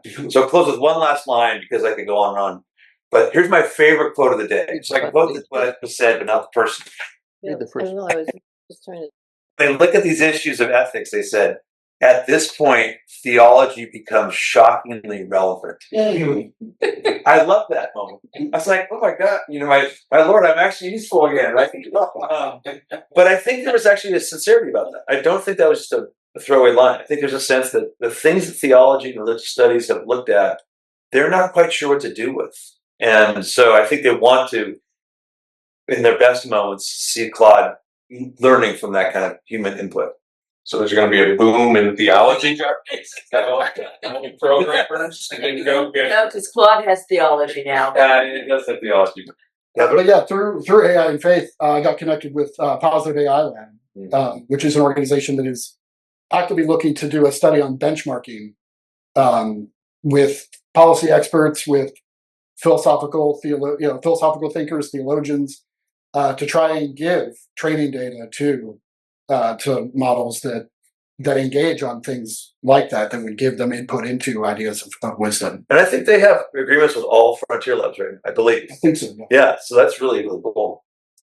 I know we're running short on time, so I think we'll take one last question. Okay. Foolishly assertive action. When I heard that, it reminded me of there's a recent discussion, I'll call it even a panic, within some intelligentsia circles about, are we losing human agency, right? And broadly, and especially in the context of AGI, not just now, but in the coming few years. And I put those together. So if there's this fear of losing agency, we're losing agency of our ability to foolishly, assertively act. It seems to me that panic, something that underlies that panic may be a realization that we're not doing too well, right, on our own. And this fear showing of losing agency, what does that mean? It could be negative, it could be neutral, it could be positive. It's often not addressed that way. The panic articles don't come out and say, well, we can't decide, or we don't, we should discuss whether it's negative or positive or neutral, or the potentials of any three of those possible things. It's a great question. I think those are things to wrestle with. We do some, in some way, it seems like we're in the middle of a gold rush, right? There is a lot of money flowing around this. It's a couple $1 trillion in global investment. Unbelievable amounts of money. Yeah. So, if that's what you're looking for, it's really easy to want to jump into that. But I do keep wondering, I do continue to wonder, will it have turned out in some ways to be quite foolish jump. And part of that being I mean, I don't know how many of us maybe feel the loss of agency. I feel loss of agency when, this AI shows up in my, ask for this, like, how did you go, the interface aspect of it. right. And in ways that I'm not aware too. And which is concerning to me. Because I recognize too, it's giving information that there is a perspective. Like I think, as you guys have alluded to, it doesn't represent a wide field of sources or information or cultural perspectives, those sorts of things. And so, yeah, the loss of agency, it's a both and. I mean, one part of your question sounds like, though, is whether all loss of human agency is necessarily bad if we're taking away our foolishly assertive parts. I think there's something to this question that's disturbing. So I live in this corner of Michigan and Indiana where Waymo cars have not yet made it there. And so I'm always fascinated out here to see. And my wife and I have this constant debate about self-driving cars. And my point has been, I'd rather have that driving it than a teenager texting while they're driving. That's a kind of agency that is being removed that might not be all bad. You can escalate that then. Another part of the Pope's encyclical I thought was really important was his discussion of warfare. Maybe say Jim just wrote a post on it, so if you want to, yeah, so do read it. His discussion of warfare and crossing this line of delegating moral decision making to computation, that there's something systematically wrong with that, which I fully agree. And then can also talk out of the other side of my mouth, because I come from a Mennonite Anabaptist tradition that are pacifists by tradition. And we worry that military recruits have systematically been desensitized to all sorts of violence, and I don't trust their decisions in who's going to be killed next.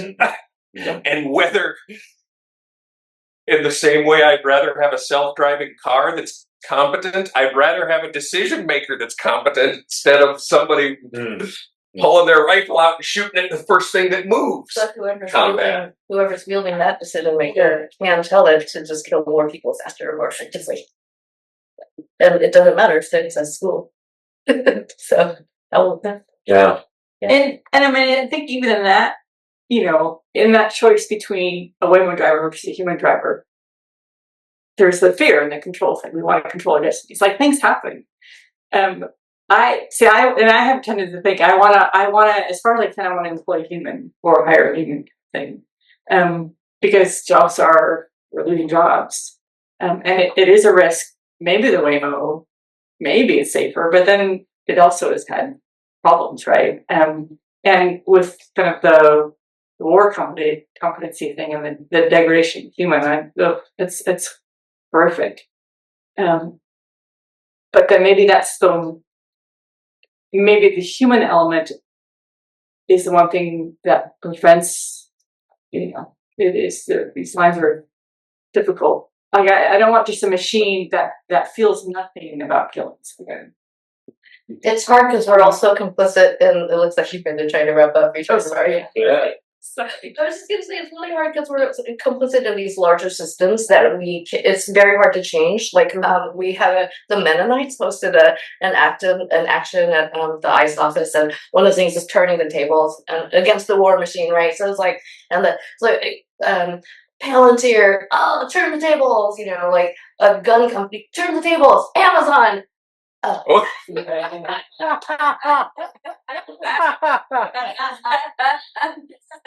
Where are we going to order our breakfast? Well,